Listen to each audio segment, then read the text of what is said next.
Good morning. Welcome into Hurrdat Sports Radio, AM 590, ESPN Omaha, ESPN Tri-Cities. We're live on Twitter, Facebook, YouTube. That's DB. I'm Ravi, Lulla. What's going on, DB? Hi. How are you this morning? I'm okay. We doing all right? We're making it. We're making it? Yeah, we're not too bad.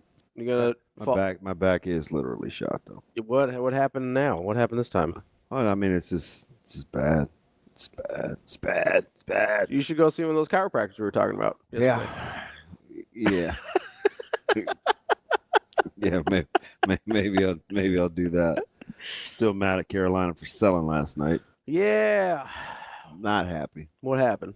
Oh, I mean, they storm back from 17 down. They take the lead by 4. And they had the lead for a little while, too. It's 83-79, feeling decent. Can't rebound the basketball. That's an important part of the game. Florida's got 55 offensive rebounds, and I think 255. And it's a good foul shooting team. Yeah. Yeah. So took that one on the chin. I watched a little bit of the Bucks, who, man, Doc Rivers has like 27 lives. Because now this dude's won like 13 out of 16 after going 2-9 to start the season. And being bad when he took over last year. I was just wondering if he was going to make it to Christmas. Now he gets all Mariah Carey's songs and stuff. All he wants for Christmas is you? That's no big deal. To win a lot of games in a row. So he's going to get his gift. Appreciate you extrapolating in your mind there. And that's about it. That's about it? Yeah. How you feeling about old Hurrdat Davis these days? I don't like Hurrdat Davis. Yeah? But I haven't liked Hurrdat. Again, short of an unbelievable run, just not very good. Yeah. Probably need to figure that out down there. Yeah, but he's Hurrdat Davis, so he could win just enough. I mean, he's not quite Doherty. Yeah. So, I mean, we'll see. I don't know that they are winning just enough, though. I mean, 6-5, like that's but a little rough. I know, but if we just watching them, like it's not really 6-5, but it is 6-5. Yeah. He's just not going to win close games. He just doesn't. So that's been under his tenure. Yeah. That's not even anecdotal. I mean, that's pretty. Well, you've also got, was it last year they were preseason number 1? No. 2 years ago? 2 years ago. They were preseason number 1 when Baycott came back, and that was a tough look. Very much so. That whole season was kind of a tough look. Why are you bringing up old stuff? No, listen. What do you cheer for in college basketball other than Creighton? No, I like North Carolina. No, you don't know. I do. I'm a Jordan guy. I like North Carolina. You can't dabble in North Carolina. I can't dabble. Fudge. Why not? I don't want to go all gatekeepy this morning. You're feeling very soccer fan this morning. Yeah. Like, you can't just dabble in the Premier League, DB. Selfish. What do you mean you're sort of a Tottenham fan? Yeah, I know, right? I don't want to gate. So there's either you're in on Aston Villa or you're not. That's super popular to gatekeep, right? Soccer. What else? Restaurants. Music's big. Music and movies are real big. People gatekeep movies? Oh yeah. Like independent movies. You're like, oh, have you seen IDC, huh? Yeah, have you seen his other work? It's like, I know that you're a big Christopher Nolan Batman fan, but have you seen Memento? Have you seen his student film? Why are you whose delivery is that? It's the gatekeepers. Wow. Well, that's kind of different. I know you like that song that's on the radio, but have you heard the B-sides? Oh, I could definitely hear. I get you with music. That is a total music. I saw them at an 18-person venue back in 1993. Holy smokes. You know what's funny? Yeah, so don't gatekeep North Carolina. I'll sit here and talk to you about Ed Cota and Antoine Jameson and Rashad McCants and Wayne Ellington and Ty Lawson and Raymond Felton. I like that. I like my guys. What about Pete Chilcutt? Nah, it's a little farther back for me. Deep cut. I don't. Ed Cota's like the 97, 98, like Ed Cota, Vince Carter, Shawad Williams, Antoine Jameson team. Like that's where I started. Was kind of that. Mokhtar and Jai. Why is it all you got to be about NJs? Well, he's actually African, but carry on. Wow. T'Challa. I was How in that? Wow. It's awful early for that. more of a T'Chaka guy myself, but big Brendan Haywood guy. You know? No. No? Yeah, so it's funny. There's a lot of Carolinians from a long, long time Yeah. that I just have never liked. I was never even a Hansbrough fan. Yeah, he didn't fit my eye stylistically, Yeah, I was. but you not. appreciate the talent. I was a big Sean May guy. I like Sean May. I was hit and miss. Yeah. There's a couple of like low key guys that I like that. You hated Joe Forte. Yes, I knew that one. I did. Trying to think. You don't remember King Rice? I didn't like King Rice. No, King Rice is a little early for me. King Rice was this guard from the Northeast that was supposed to be fantastic. Yeah. Didn't do it. That's back when you could play the point and not be able to shoot. Oh, sure. Yeah. So. That killed many a point guard. Oh yeah. Like a lot. Yeah. So I don't know. And he was coming out. I don't want to do too much, but just a lot of hoopla. Yeah.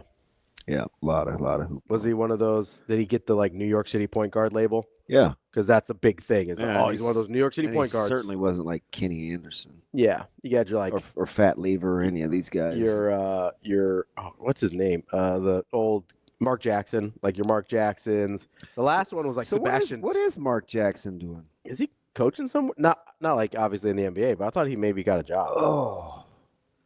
So so gatekeep the whole gatekeeping thing. I'm not really gatekeeping Carolina, but you hammer them all the time. I talk about them, and you can't just low key slide in like I like Carolina. I hammer them because I wish they were better. It's not. I liked Roy Williams a lot. I was a big Roy Williams guy. That's some stuff Jay would say. What? Well, I'm mean to you because I like you. No, you're just mean. Oh, super happy. Well, she's something else. No, part of the reason I hammer him a little bit is I was mad that they just sort of handed it to Hubert Davis. Like that's a job you can get. That's what they do. I know, but it's dumb. They hand it to Guthrie. They hand it to Doherty. And it's dumb. How often has that worked? That it's dumb. Well, he got outcoached last night. When you just hand it over, like the one time they went and got somebody, Roy Williams, it worked out really well. Still a Carolinian. Yeah, he'd been at Kansas for 20 years. But still. It's not like he was on staff when they handed him the job. He wants to hit the fountain of youth. Roy looked a little younger last night than he did the last handful of years. Well, I mean, when you're not dealing... Just traveling in his RV? Yeah, when you're not dealing with all the headaches of... What else do people gatekeep? Soccer's the big one in sports. I still think food is up there. Oh, food is 100% up there.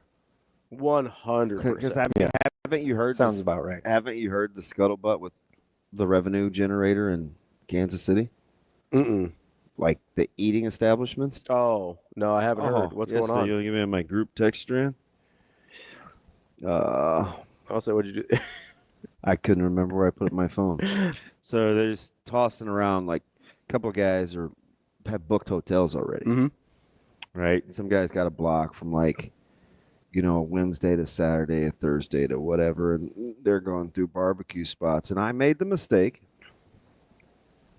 because for a guy that is not from Kansas City, I have been in Kansas City a fair, easily 8, 9, 10 times a year. That's a lot. Yeah, it's guaranteed to be 4 basketball tournaments. I'll say AAU 2 stuff. kids. Yeah. Okay, so fairly familiar. Got my favorite, liquor spot, favorite hotel, my favorite bulk bin candy plate, whatever, right? Mm-hmm. So I made the mistake. I'm like, yeah, I got a guy, KC guy from Omaha. Give me a couple good recommendations, because you get the little trendy spots, and it's like not really a chain guy, and I get the eye roll emoji.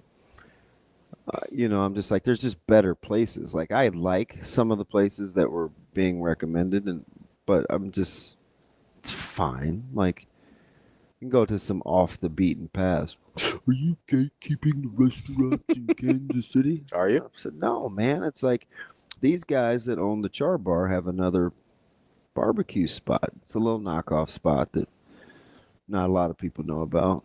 Oh man, you'd have thought I said Muammar Gaddafi was a good dude or something. It was just like, I don't even know why. I was like, where was that? I don't know. I don't even know why I said him. Why? That's a random one.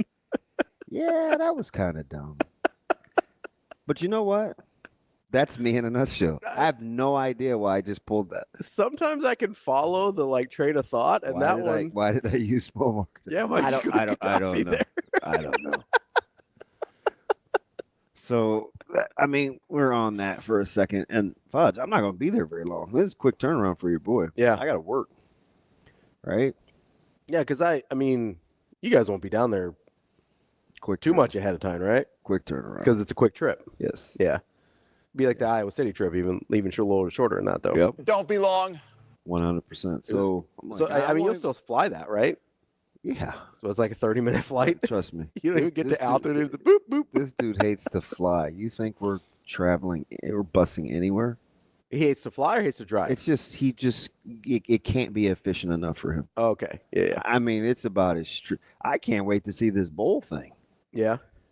I mean, if people got to check on some little bigger, they probably have this thing tailored like a fine suit. Down to a science. To the millisecond.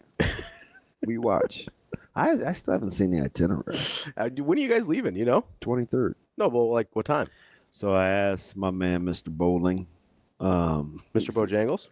No, Thomas does a lot of he does all of the information with staff. It has not been, I'm going to double check. They were still doing a practice schedule. Last time I checked. There has not been an update yet. On time? He said the best that I can tell you right now is that we're leaving before noon. That's for sure. Finalizing Nebraska's practice schedule. There you go. I mean, so basically I just know I'm leaving on the 23rd. I don't know what time. That's all right. It's fine. We'll figure it out. So we're not gonna. I'm not even gonna get. That's involved fine. I'm not getting involved in anything. Everybody just. I think gatekeeping is a thing that. Oh, it's definitely a thing. I'm hoping to not have to leave the hotel too much in New York. Sounds about right. Well, I don't know how. I haven't been to a bowl game in so long, but when we used to do it, they have like rooms and stuff, like game rooms and hospitality rooms. Oh, so you kind of got everything sort of. Yeah. No, I mean, you'll do the, Staten Island ferry and go see the Oh, so you're going to do all lady the. holding the flame and. I believe it's called the Statue of Liberty. Yeah. It escaped me for a second. I just drew a blank there. So Gaddafi's right on the tip of the tongue. Statue of Liberty was is not. Yeah. So you got to do like Times Square. The whole I thing? wonder what they'll make the players do. Yeah, like for activities. Yeah. Because I had a roommate that slept through a lot of the activities. Yeah. Yes. But he was really, really good. And he was best well rested. So kind of just let him skip team dinners and SeaWorld and stuff like that. Yeah. Even that wasn't really called SeaWorld. Does this dude not know I'm working? Who? Probably. He should. It makes me think it's important. I hope nothing's wrong. Yeah. It is not optional. I mean, you can take it if you need to. Nah, he should be on his way to school. I mean, you do call people during breaks sometimes, so maybe he thinks. What's that? He's listening to the radio. He's still mad we didn't talk about the Heisman. What about it? Oh, he's just mad that Travis Hunter won. I told him, I said it's like politics. He didn't win the popular election. So it wasn't as much of a landslide as you think. Yeah. Well, although I was surprised to see the outward or hear the outward pushback from Janty himself. Yeah, I was too. Usually. Oh, guess what he asked me? What's that? Can I have that Taco John's burrito? If it has just been a few days, I don't know if you wanted it. Dude, I'm going to say, sure, knock yourself out. Dude, no, don't eat it, man. What? He's like me. Yeah, I've noticed. No. I said, sure, knock yourself out. At least he called to ask. Normally he just eats that stuff. That's true. Maybe he learned from getting roasted about the, what was it that he ate when you were, the breakfast sandwich. The breakfast sandwich from here, yeah. Yeah, I got a breakfast sandwich you can have. I wouldn't, I'm good. I bought that for you, so you just keep that. Hello? Somebody at the door? If you did that, my dogs are around, they'd freak out because they thought somebody was knocking. So here's the beautiful thing about, as I bounce around back to the restaurants in KC. Yeah. The beautiful thing about that? What's that? That's like 7.5 home games for Nebraska. Yeah. That's pretty good. That is good. Although Cincinnati's going to make out like a bandit, but Nebraska gets money they ordinarily wouldn't get. Yeah, because that's a 75-25? Yeah. They're splitting? Yeah. Which normally they would get nothing from that. Yep. And it's a much less, it's much less like a road game than it would be at just I straight wonder up how much Cincinnati. they could make. Couple mil, maybe? Yeah, I don't know. 1.5? I know One for sure. Nebraska? Yeah. Yeah, so you're saying the gross would be 4 at that point and they'd get 1. Yeah, probably. I don't know what It'll be more than that. I would think so. I know they used to say, I don't know what it is for Well, Cincinnati got guaranteed 2.5. Yeah. Minimum. Yeah, so you got to figure they're thinking they're going to make at least 4 to make that that make sense. I'll take that. Yeah, it's an extra $1 million in the pocket. Why not? And it's quick too. That's 5% I'll take of it. your that's 5% of your revenue share money for the next year. Yeah, because that's the only road game in the first 5. Yeah, the next 4 are all true home. It's good for the old schedule. We like schedule talk. Yeah. No, not that schedule. My schedule. No, we don't like schedule talk. We don't like schedule talk at all. It is good for your schedule. You got a little. Can we figure out why we've been talking about December needing to change for like 3 years and December still hasn't changed? You mean the schedule? Yeah. Yeah, all of a sudden college coaches. And now they've convoluted it with the portal. Yeah. But this is like, this didn't just sneak up this year. The whole Prabula thing is like, that's not. You guys had a chance to fix this. 100%. You clearly had a chance to fix this. They had a chance to fix everything. They chose not to because that's kind of what college sports does. But I will say, I don't know. I do think I don't know. DB just got distracted by what's on the NFL Network. Somebody's dancing. You're a big Cardinals guy, though, so you should be vibing with that. I'm a big Murray. Yeah, he plays for the Cardinals. It doesn't make me a Cardinals fan. You sure? I like Buda Baker, too. Yeah, he just got paid. So he went from being on the move to signing a 3-year extension. It's weird how that works. Dude, the NFL's weird. I love the NFL. The personnel movement's weird sometimes, though. But here's the problem is everybody finally decided, okay, we don't like the transfer portal during bowl season and during the playoffs, right? Everybody just all of a sudden this year, they just realized this is a problem. And here's the real problem is because they don't want to treat them like employees, they still have to pretend they're students first. Well, you do have to enroll. I get that. But because they refuse to acknowledge them as employees first, right? They are beholden to the school schedule. That's why the transfer portal's right now, because it's after first semester, before second semester. That's why this window's open. They're going to have to change it. That's fine. You just do. But then you're going to have to compromise the school part of the equation. Yeah. Which I think everybody outside is okay with because we understand what we're looking at. But these coaches that are acting like, well, it's got to change. It's got to change. It's like, hey, like you're so close to saying maybe you make it like high school. How so? Where if you can move, but you have to sit at least for a second. Or no, I mean we just came off of that. No, so let's say you're talking like 90 days or something. Yeah. So you miss spring ball. You don't miss spring ball. Yeah. Or you can wait and enroll in the summer or in the spring and be good to go. Why? I mean, so you're more educationally inclined than I am in terms of. I don't care about the education at all. No, I get that. And it's not that I don't, because I don't. I don't because they don't. Yeah, and it's weird to have that be the only time that school actually matters. I'm just saying that's backwards, right? Right, but that's the whole reason the timing is the way it is. Well aware, bud. Thought about this a long time. Is there? So my question is though, you can only enroll in spring. Is there a way to enroll mid-semester and have it be okay? That's what you're going to have to do. Because you can wait, say, hey, we open the portal January 15th or after the final, right? And then it's open until February 1st. Yeah, just go. How many days are there in December? So it's the 9th from the what? 28th. Okay, so that's 19 days. Right. Just do January 3rd to the 22nd and give a grace period for enrollment. And honestly, for most schools, it's like a 10-day grace window. Well, and if you're really, if your admissions department is really going to hold you to it, that you're enrolled. Let's give a verbal. It's a verbal enrollment. People tamper anyway. Send a DM.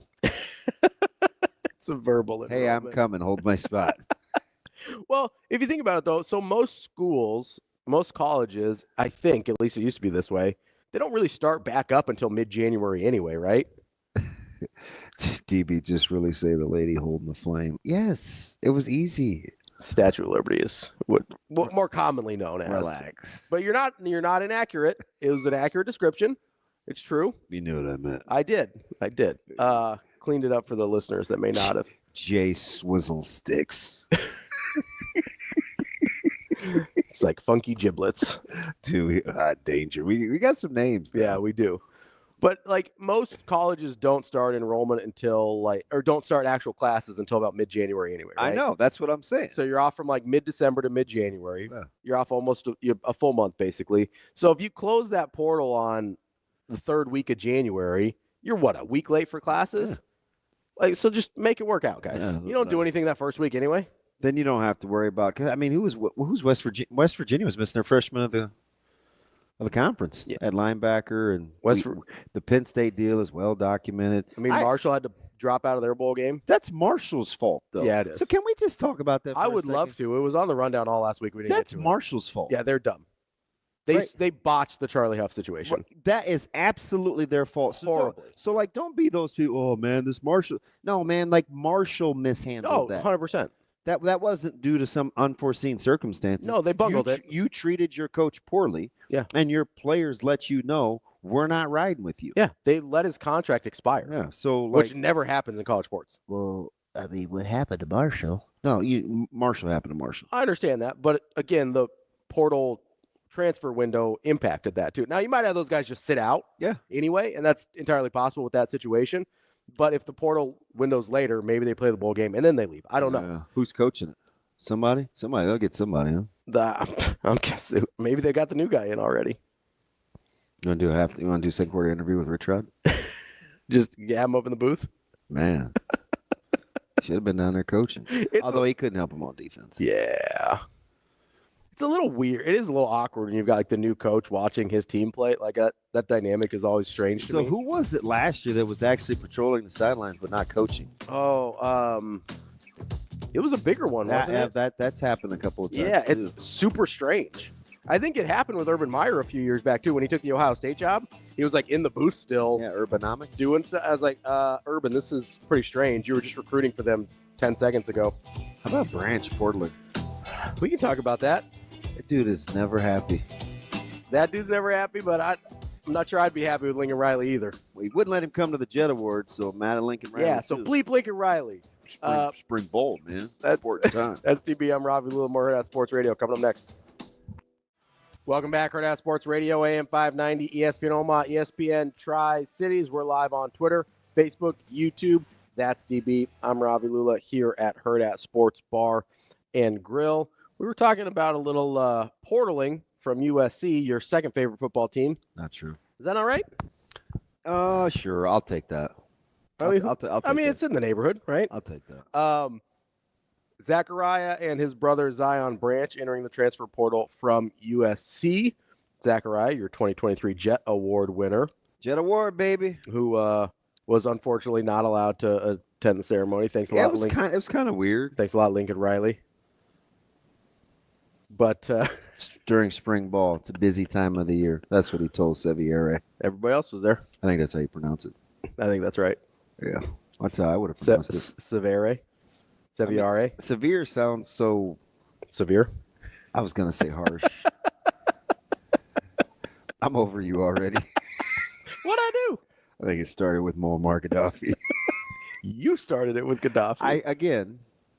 Not sure. No, somehow the Mokhtar Njai. It started with Njai is where it started. What are you going to be about the Indians?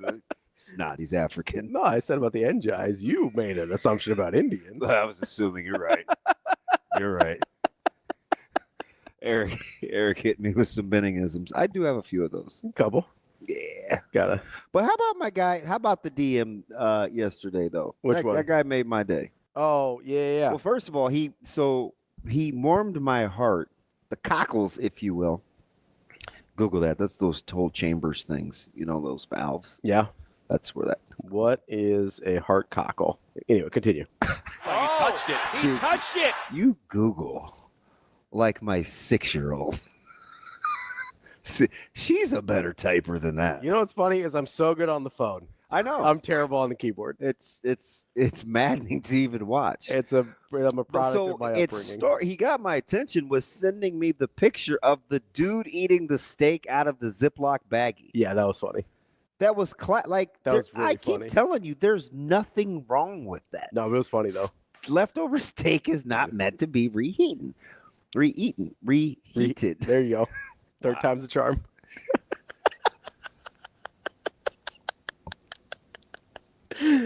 All right. It's not meant to be reheated. 100%. Like in Shane, the cut it. in the Ziploc bag right now, I cut up some leftover steak that I got from that Platteview speaking engagement. Yeah. From Thursday night. And occasionally I just eat a strip.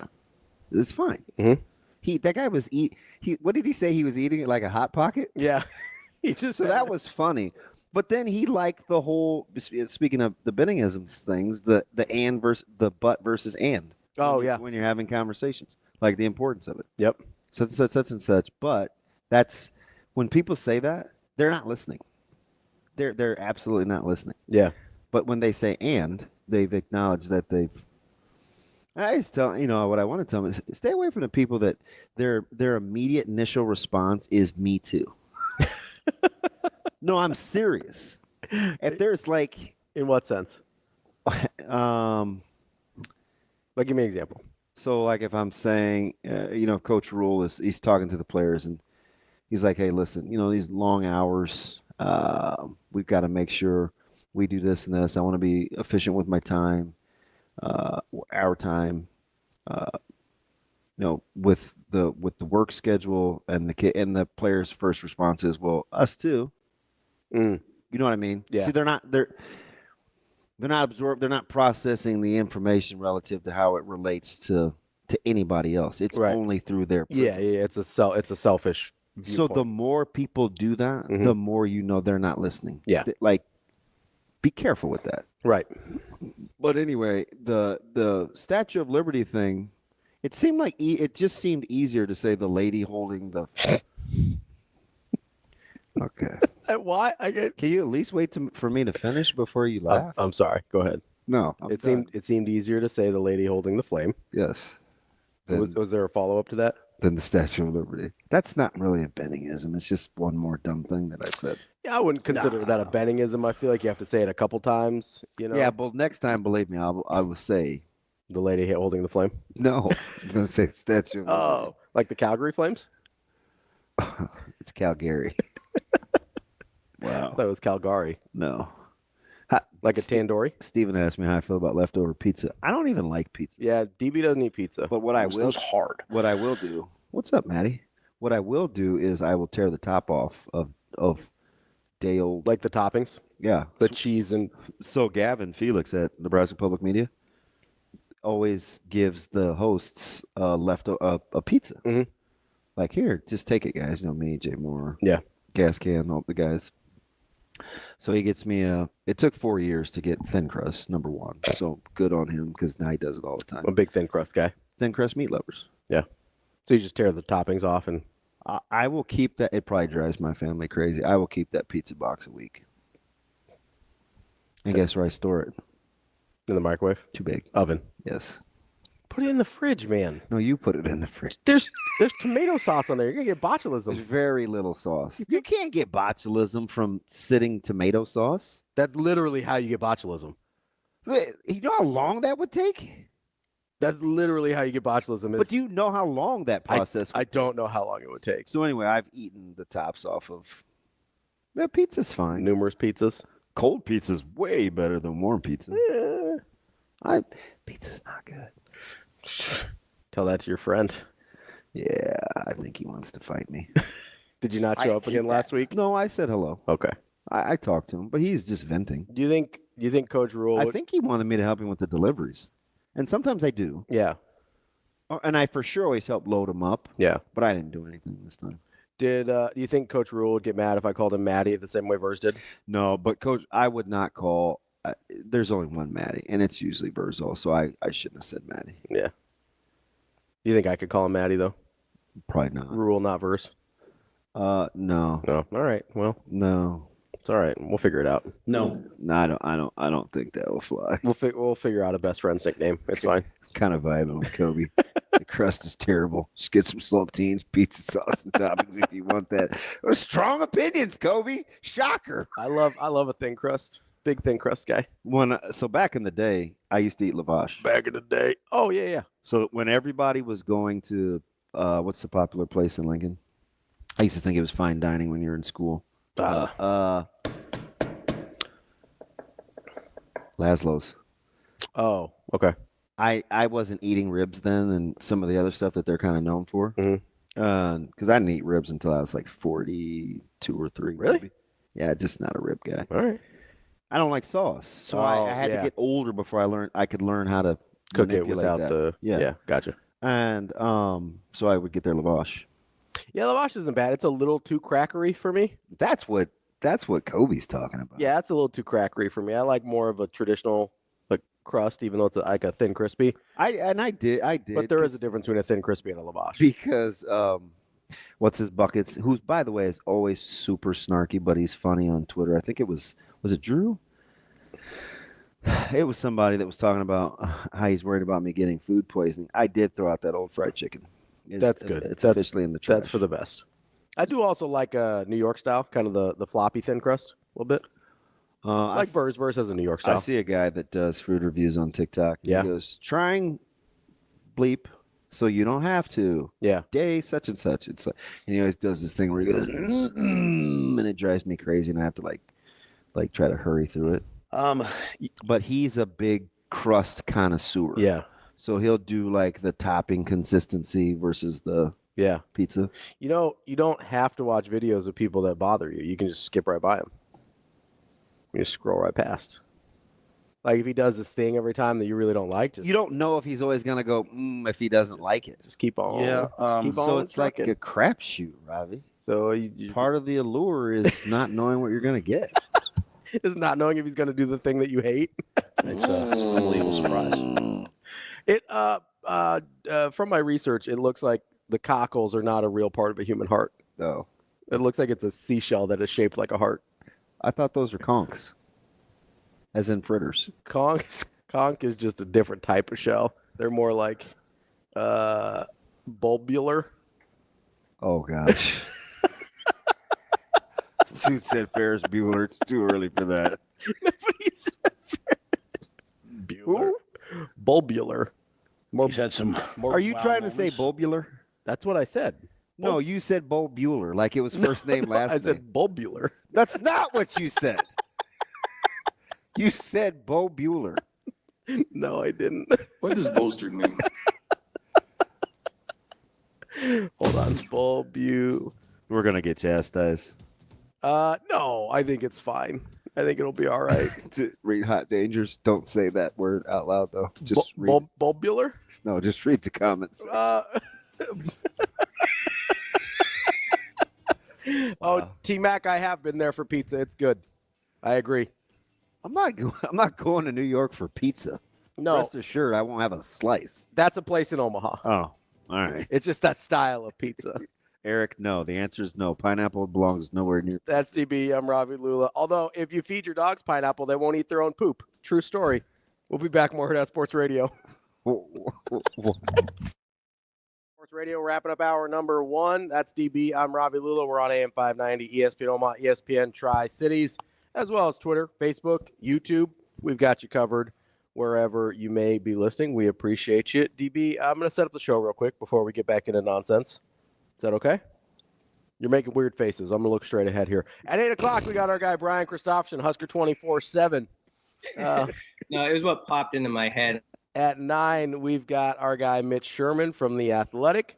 And at 9:45, a little different time slot, but a regular Wednesday guest, Andy Kendeigh from KETV. What happened to AK, Shane? Yeah, why'd he move on us? He has a shoot at 8:30. A shoot? Yeah. Let's see. What could? Oh, you know what? I bet it's something to do with Louisville. Is he? You think he's in Louisville? Oh, I think he's gonna be. Yeah, probably. Yeah. Maybe he's wrapping up a little prepackaged, a little something. Yeah, that place is gonna be a circus. Oh, yeah, we got. I've never been to Louisville. I don't think. I haven't either. Have I been to Louisville? I'm pretty sure I haven't. No, I haven't. That would be incredible. And why? So I don't think I've been to Kentucky at all. I got to spit this out. Yeah, go ahead. I'm usually vibing. I'm vouching for Kobe. Yeah. He's back in the doghouse. What'd Kobe do? I'm usually protecting him. He's out today. Yeah. He says my food takes are awful. I don't know that they're awful. I worry about your food safety. That's fine. Would you like to relay the information of our listeners to what Breeze just said on the phone? He said that the Taco John's that was sitting out for a very long time. It's not okay. That's not what he said. I'm giving context. So he said the Taco John's, that's Breeze.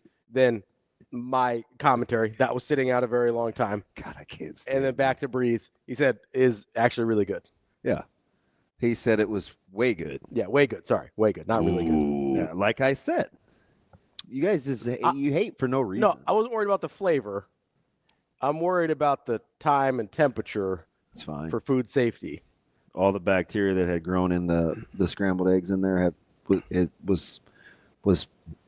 I'm gonna have Natasha put you guys through like a food safety course. So her delivery is a little terse, so I don't know if I want that.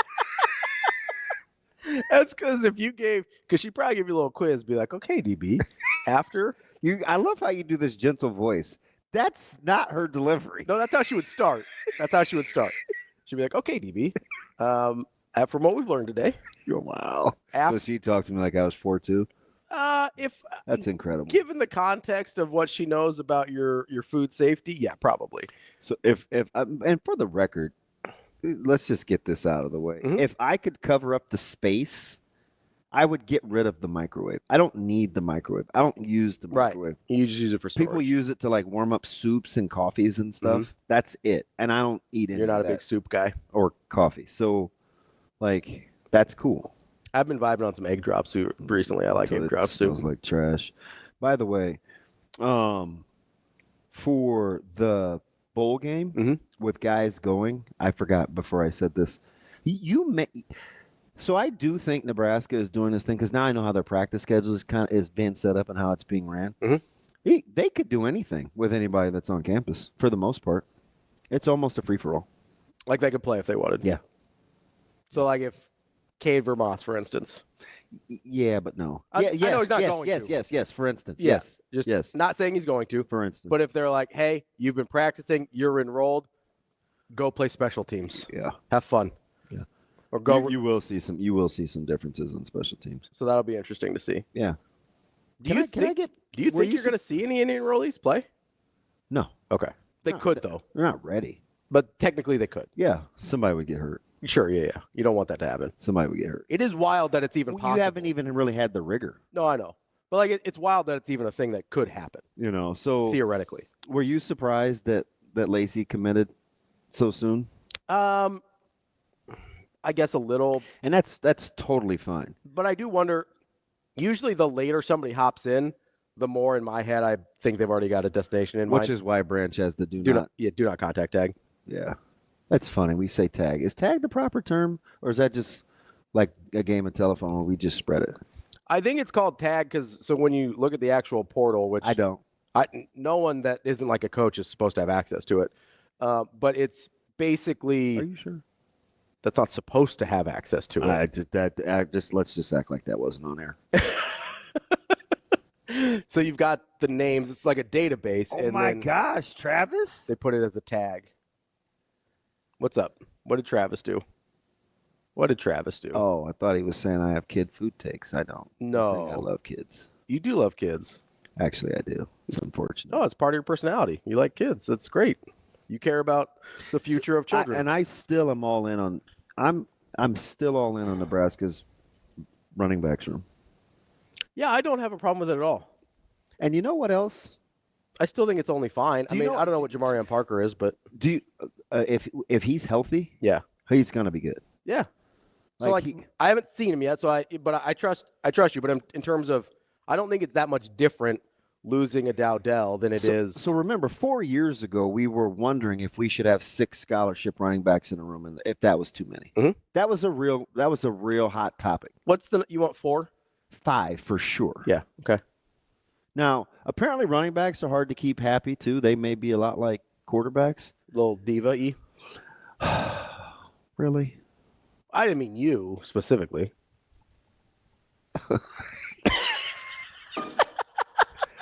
Anyway, this is what I hope happens in the portal. Yeah. And I said this from day one, so this is not revisionist history, because this is the way this totally fits my personality. Mhm. Remember, I'm the type of guy that even if I make a bad choice, it's probably not spontaneous. Like, I've probably thought about it, and I've weighed the repercussions. And you're okay with the consequences. And I'm willing to deal with the consequences. Yeah. That's how I feel like the portal should be. So, like, if you want to hop in and it's busy, and you see all these guys, like, just peruse. Mm-hmm. Well, I look at the... A lot of these guys don't have places to go. Yeah. And so they take bad advice. And some of these guys are listening in Lincoln, which really pisses me off, are listening to guys that are close to the program. Allegedly.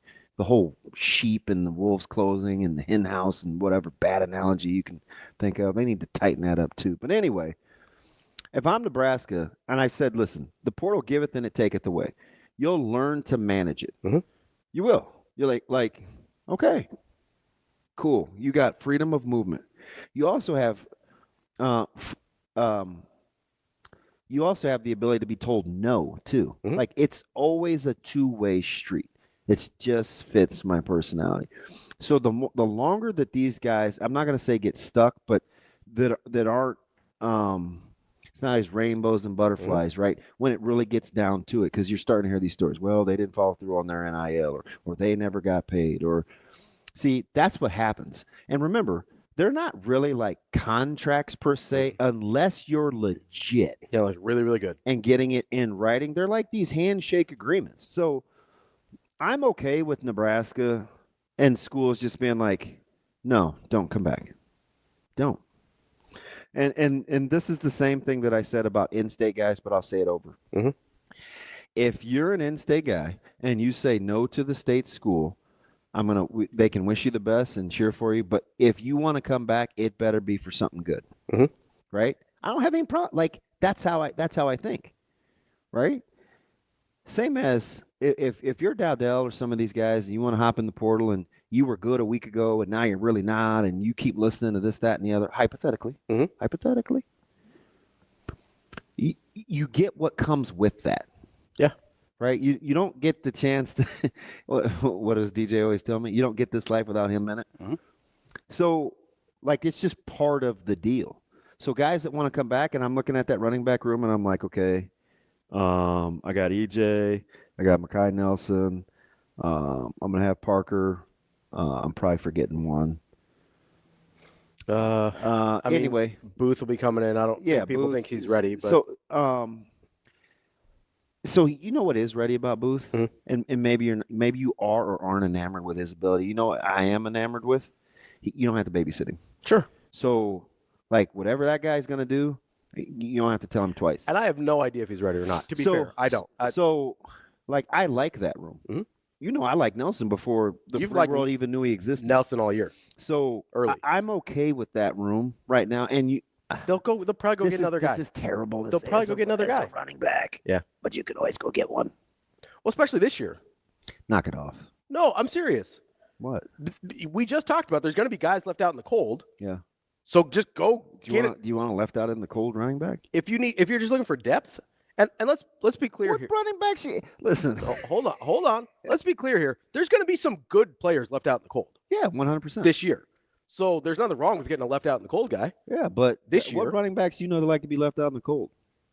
Not a lot. Yeah, don't let me in the 90s fool you. That ain't. No, I'm not. People are probably closer to D'Angelo Evans than they are me. No, I understand that. But there's also going to be guys that don't have a good landing spot. So that's not left out in the cold because they're not good players. Or it's just. Do you remember where he wound up? D'Angelo Evans? Mm-hmm. He wasn't Northern Iowa, was he? Emporia. Oh, that's right. David Horn was Northern Iowa.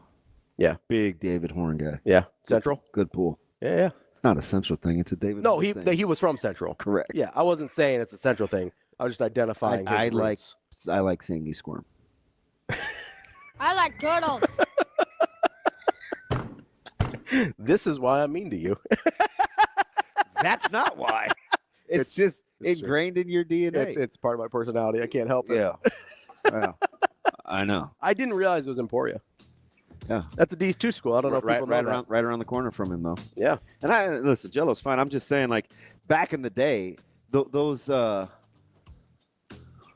it's not analogous, right? Because if guys could move this easy, yeah, and get a couple of bucks to move, a lot of guys would have moved. 100%. There's a lot of guys in the Nebraska room that probably would have moved. Yeah, because they had a lot of good running backs that. I don't know very many running backs that are cool with what's the term you used? They're a little divas. Left out in the cold. Yeah, left out in the cold guys. Yeah, no. Yeah, unlike you, they don't want to be left in the microwave or the fridge. They want to, want to eat. Knock it off. Brian Christopherson coming up next. Kicking off hour number 2. You're on Hurrdat Sports Radio, AM 590, ESPN Omaha, ESPN Tri-Cities. That's DB. I'm Ravi Lulla here on the Pillar Exterior stage. We are joined now by Brian Christopherson, Husker 24/7. What's up, BC? What's up, fellas? Whoa. Are you impersonating somebody? That was awful. Deep. What's that? Oh, man. I thought you've been a game day men's health, got that TRT, like testosterone hit. You're like, what's up? I was like, it's like, whoa, who's the new guy? Hey, no, puberty in the 40s is beautiful. Me, don't worry. Old tip squeak me. BC, I'm a very. Hey, guys. Wow. Hey, BC, we have to be careful not to have too much fun. We get chastised about not getting to the nuts and bolts with our guests in a very limited time, man. So a lot of times people don't want us to be like real people. Just feed them information. So don't have too much of a sense of humor. We got to stick to the facts. So I'm gonna do that here, BC. I've got to. Don't do it. Don't give in. No, I'm gonna give in. I got to get to the real stuff right now. BC, if DB said to you, we got to go see the lady in New York with the flame, would you think that was an odd way of saying the Statue of Liberty? Whatever. That's how my brain works a lot. As you guys know, I can't think of things off the cuff, and like 5 to 10 seconds later, I'm like, oh yeah, that's it. Like that's why I like to write, because it gives you time to look at the cursor blinking in front of you and not speak on air. So I do that all the time. So I can understand how that could happen. I know what he's talking about, though. Bless your heart, BC. That's why we're boys. Because BC DB handshake meme. Yes. Spider-Man meme, just pointing at each other. Thank you, BC. I appreciate you letting me off the hook. I got more hard-hitting stuff we got to get to. How did you feel about the Vikings' white uniforms? Those look pretty good. Good on you. Yeah, I thought those were slick. I didn't have a problem with them. Those are about the only alternates I like from the Vikings. I like when the Vikings go to, like I do with most NFL teams, when they go to whatever they wore in like 1994. Like if I feel like the jerseys have gotten worse over the last 10 years or so. Denver Broncos are a case in point of that with what their newer jerseys that they busted out this season. When they go old school, they're great. Same with the Vikings. Same with about everybody. BC, so I think we're kind of underselling, but not underselling. We're so worried about why is Ed Foley still in Lincoln that we forgot that Nebraska has a long snapper and a punter. Is it strange that with all that's going on, those may be the two biggest portal additions so far if they pan out? No, I mean, those spots can lift the whole thing of special teams. I mean, we've seen where basically if you are missing at place kicker, punter, or long snapper, everything else could sort of be in order, or you think it is, and it's not. It's going to get drowned out by that. So I think those are monster additions on paper. Obviously, you hope nobody gets the yips or anything once they get here, and they do the job well. And as they say about the long snapper, you like to hear that they got one, and then you hopefully never hear his name again.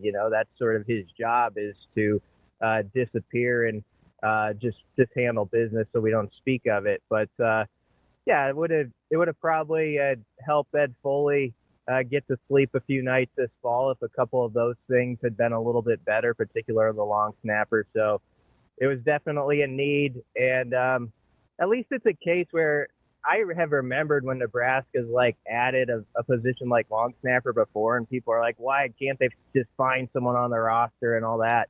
I think in this case, everybody nodded their head when they saw Kevin Gallick, and they're like, all right, bring him in. Let's see what he can do. Let's go. So at least it was understood by everybody from the mistakes of this past fall why it was so necessary.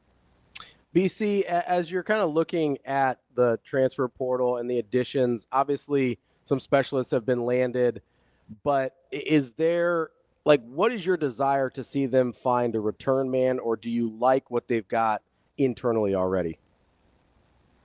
Return man wise, I wouldn't mind another option. I'm really intrigued by Andrew Marshall, the kid out of Idaho, who is he's a solid DB. He's done well there, but he also had 2 returns for touchdowns for him. One, I think, is a kick returner, one is a punt returner. So I always like seeing stuff like that. I think he won like league special teams player of the week multiple times. So, can he transfer that to this level? I don't know, but guys who have done it at any level at that position as a return man, they seem to have that confidence and sort of that fearlessness that translates pretty well usually. And so that's why I'd be optimistic about a guy like him. So if Nebraska were to land Andrew Marshall, it might say DB on the descriptions on Twitter or whatever when people put it out there if that were to happen. But you got to think of him as at least an option as to that return game, and that's a big part of it. BC, as Nebraska's kind of navigating this whole portal visit world, have you allowed yourself to kind of think about, because they will be young in some key spots, that if this kind of year has any sort of success, that this is sustainable and resets kind of his initial thought of still being developmental, but also supplementing. Like, this is kind of a critical year, which, in my opinion, makes this bowl season and these practices that much more important when he says, well, this is like the first game of next year. Like, I take him at face value there.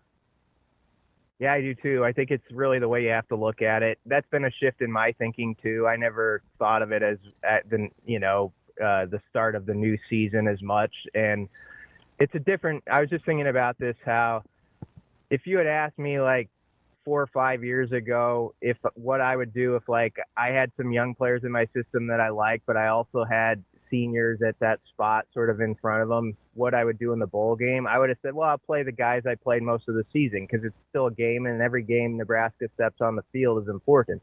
This definitely is that, but I've tweaked my thinking to I can see where even where you do still have some veterans around, you would want to mix in some of those younger players for some real reps, on defense or offense and see what they can do in this setting. I think that's probably important to do. So I'm really curious how they try to balance that. There's certain positions where you have no choice but to sort of change how you're going. Like on the defensive line, they have, I know Ty Robinson has said he wants to play, and he's doing the pinstripe press Zoom call tomorrow. So that even suggests that he's continuing with that.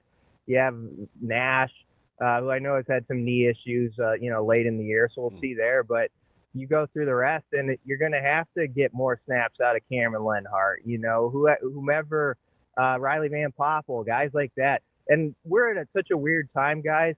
I almost hesitate to write or say names now anymore because I'm not speaking like cryptically about anyone specifically, but in general, it's like that guy's still over there, right? You kind of always have that like in the back of your mind when you're even talking on the radio. And so you got to be real careful. But there are definite spots where guys who maybe played 8 to 10 snaps in a game, and that was more Lenhart's role this year. If you look, his snaps kind of dwindled. Someone like him, maybe you got to bump that up big time here, and let's see what happens. Yeah, I felt. Listen, full disclosure. I mean, I feel the same way. Like, like Ives or Hartzog or some of these guys. I'm like, wait, they haven't hopped in, right? They're still there, right? Like, yeah, exactly. So I mean, I get it. Yeah. No matter how much you pay attention, like you do have this little hesitancy. That's legit. Like I said, 2 days before Keona Davis said he was going to enter the portal, I was like, oh, Keona Davis, right? Parents just got I was like, wait a minute. Keona's leaving? Yeah. Keona's not leaving. And then 3 days later, he's back. So, I mean, I get the trepidation. Yeah, and I should have mentioned Keona Davis. See, that's the thing. Like I was talking to linemen, you don't say Keona Davis. Someone's like, oh, what about Keona Davis? Yeah, he'd be a big guy in a game like this too. So, but that's the weird phase we're in this month where you're kind of double checking yourself all the time, and for good reason. But it is going to be really interesting that I don't think we're just talking about special teams in this particular game, that you might see more of this guy or that guy. It's going to be at different position groups, and that's what makes it kind of exciting. You've got that, and then you've got the aspect of John Butler being the D coordinator for the first time with all this going on. I think you got to keep in mind some of the stuff he's dealing with as he takes on that challenge for the first game. But all that adds a really interesting sidebar to a game. Sometimes people might just kind of wave their hand at, but I think Nebraska fans will kind of sit up because of those things and watch it closely. BC, why do you think we lend any credence to what, like, the outside? So all that, this is just me, then feel free to shoot this down. But like, if the game matters to Boston College fan base, Nebraska's fan base, like, why do you think we get bogged down with what everybody else thinks? Yeah, we shouldn't in this one because you're right. Both teams are into it. So this is actually a really good, aside from the playoff games, like the bowl games, I know sometimes get a bad rap, like, okay, who's actually playing for each side? That is a real story elsewhere. But whoever's in New York for this game for both squads, they're interested, and they have a lot invested into not just that game, but what it means for them going into next year and kind of starting to build their resume. As you said in one of your first questions, like, that's why these bowl practices are such a big deal. There's so many guys like in that secondary right now that are, looking for their spot next year. And, having the times of their life too, B. Yeah, I bet. Like, it's like a pre-spring football, and you've got a game actually in front of you this time. So that I think adds to it. So I would be jacked up. Like you say, if I were a second-year freshman or sophomore over there, and suddenly you're getting all these reps, and it's like, we might need you in this spot, and it's real. Like, this is what you've kind of been waiting for and building and behind the curtain, and now you're actually going on the stage. That's got to be there's got to be a lot of added juice. I think those guys are going to be fired up for it. If I'm Mason Goldman or somebody like that, I'm like, let's go. Yeah, you know, Mason Goldman's a good name. Well, BC, I was going to ask about the defensive line a little bit because I know that we got sort of excited about all the depth that they had there throughout the year, but do you think this might be kind of an interesting opportunity where the depth has been taken from you to see guys like whether it's Mason Goldman or Cam Lenhart that, Cam Lenhart, especially a guy that we thought had a lot of potential and a lot of ability, maybe see him get an expanded role and be able to thrive in it, or like a Keona Davis or an Elijah Judy? Yeah. Sometimes that does happen where it's like, okay, now it's your turn. You have to take the reins. And so just certain guys like really excel when that responsibility is put on their shoulders. Lenhart would be a guy who it wouldn't surprise me if that were the case. We saw like early on in his freshman year, like all the potential that's there. I still remember the sack he had, a Shadur Sanders in Boulder where it was just like man-hand sack, like it was that guy's a dude, like, already at age 18. So I know it hasn't maybe been the year some expected for him, but I liked his mindset last week when he did the press conference. You could tell it's like sort of a reset. I know that I'm supposed to be this guy now. Let's go be that guy, take on that challenge. He didn't waste a lot of words with it. He's just ready for it. I do think there's going to be examples like that where guys can do it. And I think Keona Davis is a guy who was ahead of the curve. This year he only played 90 snaps, but I felt like just size-wise and all that, he fit in for the position he was playing more than I've seen most first-year freshmen. And I made no bones about it. I knew Damon was optimistic he was going to come back from the portal, but when he first entered, that one hit me harder than any guy that I've seen with Nebraska for the day or two that happened. And so I was like, they got to get that guy back. So I was really happy when they did. Yeah. B, how about like the actual game itself when you look at the matchup? How close do you think we have to get to the game before you feel like we can even remotely start to cap it, right? Do we need to see a couple of practices? Do you feel like you have a sense, based on who's still left on the roster, how the game is going to be played? No, I don't. I don't have a good read on it That's at tough. all. I mean, it is. And it kind of stinks because we've been waiting for Nebraska to be back in a bowl game. And, you know me, I'm kind of old school on stuff. Like, I still wish it was like just a normal, like, Tuesday bowl practice notebook, you know, where you're talking about I'm getting ready for this particular guy from Boston College. And there's just none of that because for obvious reasons, we're so taken by everything else and chasing stuff over here. So there is a Zoom call tomorrow with the coordinators and a couple players, Dylan and Ty are on it for Nebraska, Holgerson and Butler, and then Rule and some players on Friday just to kind of lay out what the media availability is this week. And I say that to answer your question. I think with that, maybe we start to bridge into those conversations, I hope, more, because the last time with Rule, for fair reason, we were kind of asking about coaching hires and stuff like that. Some of that's still in the wind a little bit, so you got to cover that ground, but I do think it is time to kind of get into this matchup some. So since it's all we have to go on is paper, I've asked this question to folks that cover. Is Nebraska's staff on paper better on December 18th than they were October 18th? The coaching staff, yes. I like it a little better on paper. I love the Terry Braden hire on paper. And I might be influenced because I talked to DiCaprio Boodle for a while about him. And, Boodle, different position, but he was in that Chiefs locker room, and he said that guy had a voice over there. Like, don't be fooled by the assistant D-line stuff. Like, he was a guy who dug in with whether you're a rookie, whether you were a 10-year guy who was an all-pro, he was well-respected, and I think they really did their homework on him.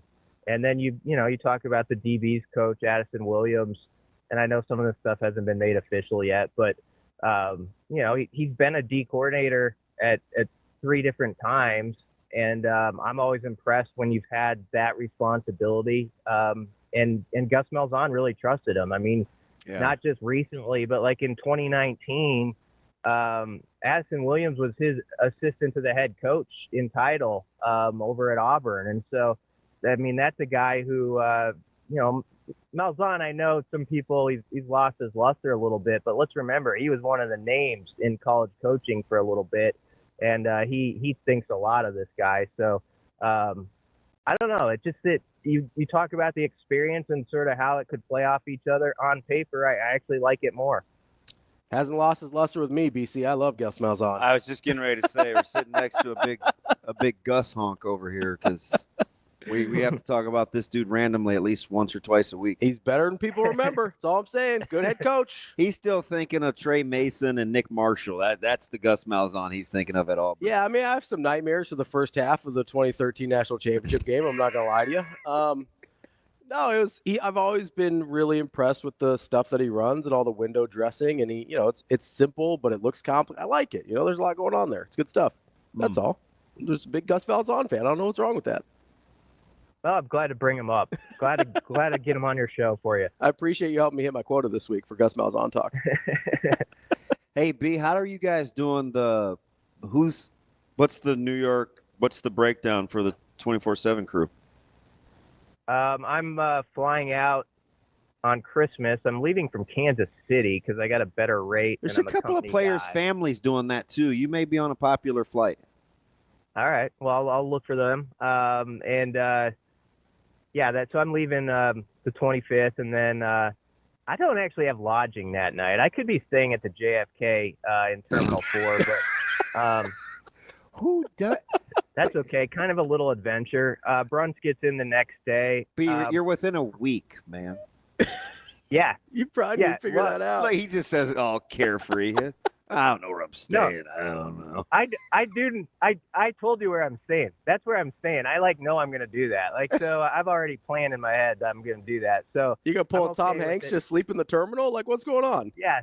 Yeah, there could be an interest. I could have some good stories for you, like when we come back from the New Year's. But I'm saying I'll have some fresher content for you then.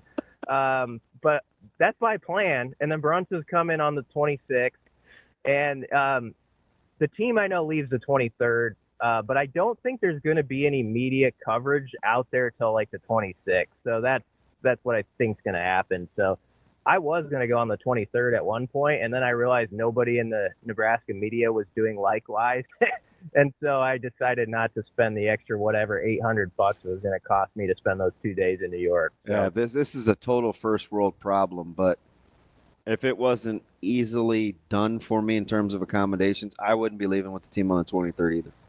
But it's just you know what I mean? Because it's convenient, but it's not convenient. Because it's gonna be there for a long time. Be there for a long time, but this begs the question: what time do you land in New York on Christmas, where you're just gonna contemplate terminaling in it? I like how worried you guys are for me. I'm like kind of almost like mini excited about it. Like I did research, and are you flying into LaGuardia?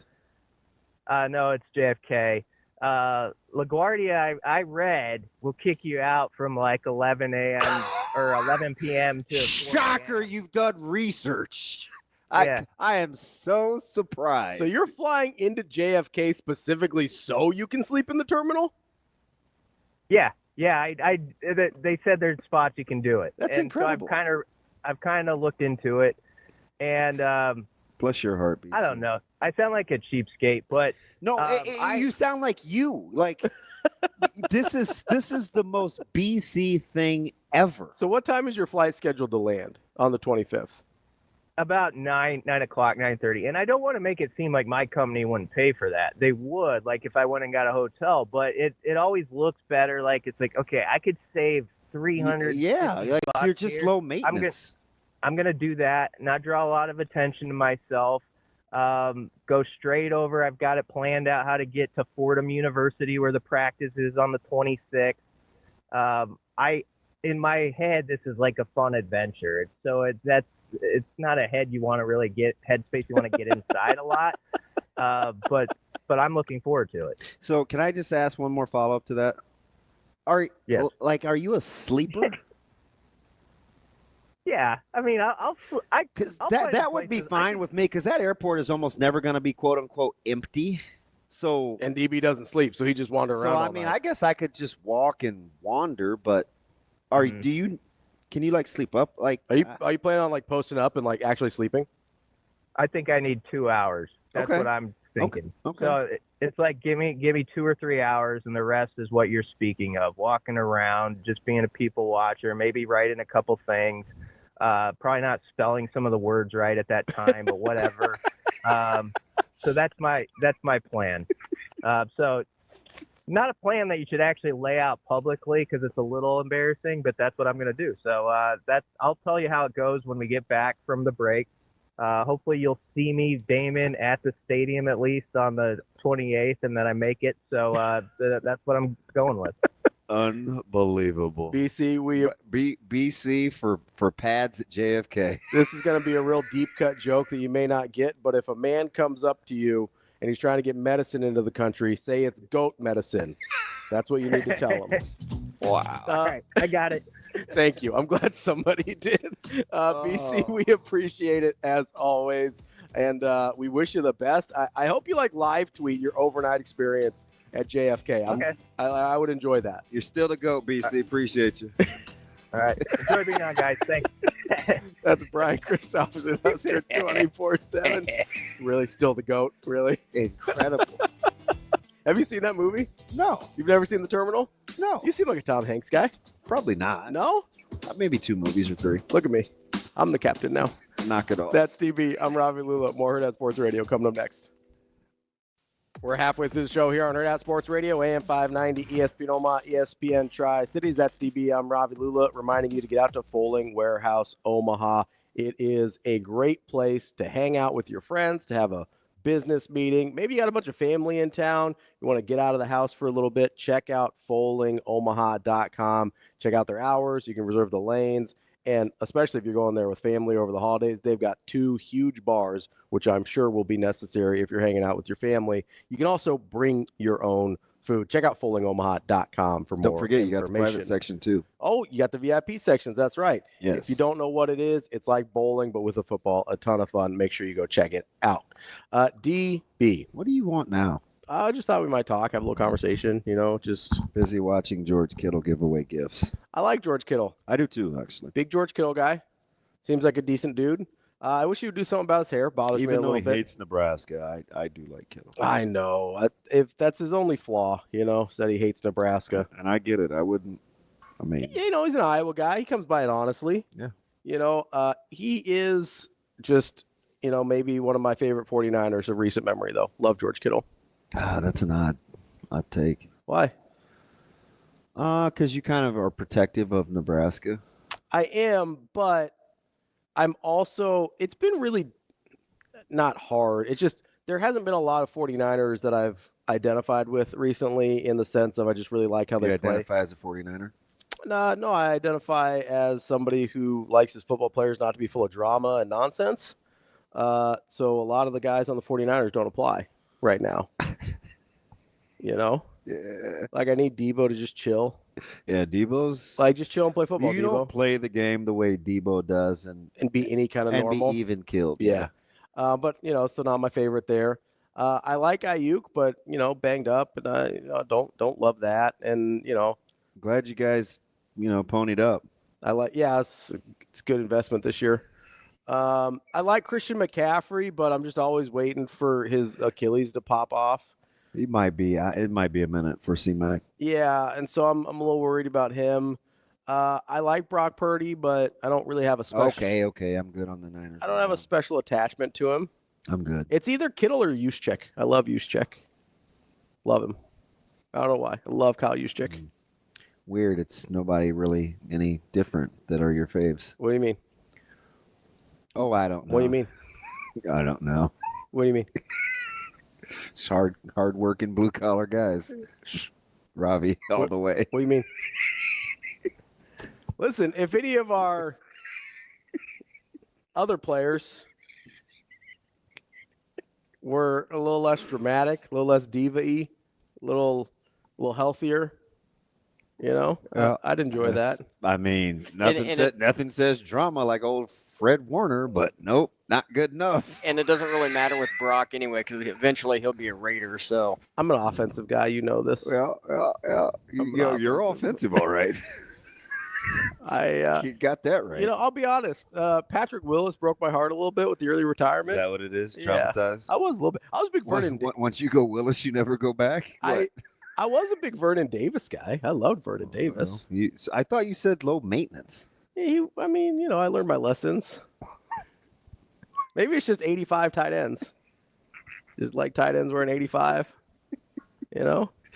Yeah. What? All good in the neighborhood, buddy. I think you were still on cloud 9 over Dicker. That's weird that you raised a couple inches off your seat and it wasn't flatulence. No, that's as far as you know. No, that's Dicker. That's a really good hire for Wake Forest. It's kind of random. I didn't think they'd be able kind of random for them. Yes. Oh, 100%. It's a good pull. It's a really good pull for them. And honestly, it wasn't about them or even Jake Dicker in general. It was just I didn't think they'd be able to land a good coach at this point. That is a really good hire for what that program is right now. That's a tough job. I don't know if it's any tougher than Washington State. Washington State's one of the tougher jobs in the country. That's a tough job. Yeah, it's one of the hardest jobs in the country. And especially now with their in limbo status between whose conference is the Pac-12 going to be a real thing again? I get him wanting to get out, and maybe he just said, "Hey, this is the landing spot." It's probably in better shape than a Purdue might have been. I don't know if he was even considered at a place like Purdue, but for Wake Forest, that's kind of a coup. That's a great pull for them. Yeah. What are you laughing at over there? Nothing. So you giggling a little bit. What's going on? Nothing. I can't believe how giddy you got over there. I was surprised. Not as surprised as I was to see Michael Vick's the head coach now. Surprise. That came out of nowhere.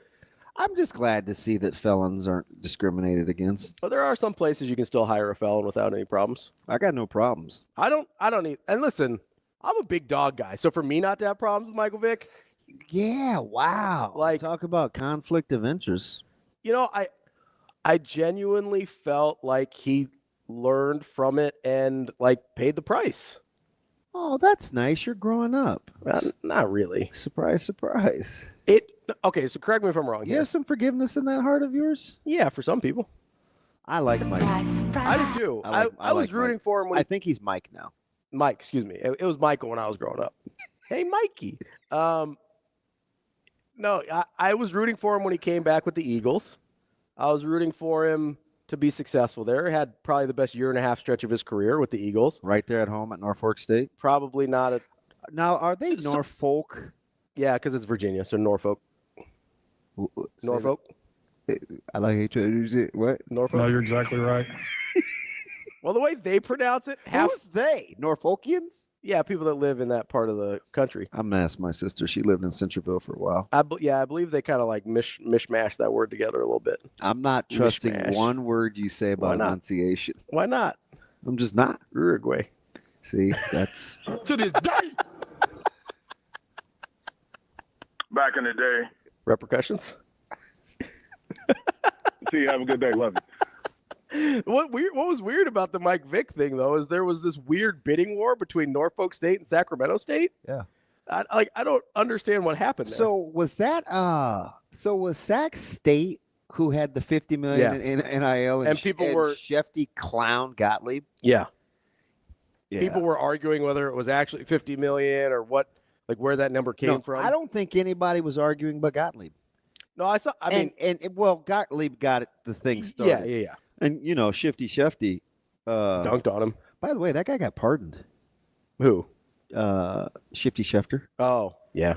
Was that one of 1,500? A lot of pardons being handed out recently. Like a lot. Just a lot going on. Anyway, stick to sports. Maybe that's what happened with Mike Vick. Maybe that's how he was able to pass the background check. Got pardoned. Do you need a background check to know that Vic went to prison? I mean, maybe. Fairly well documented. Yeah. Once it's pardoned, though, it's all gone. Didn't happen. What is that? It's all gone. What is that? It's like a little magic show. Stop doing that, weirdo. Doing what? That's all. Like, surprise, surprise, it's gone.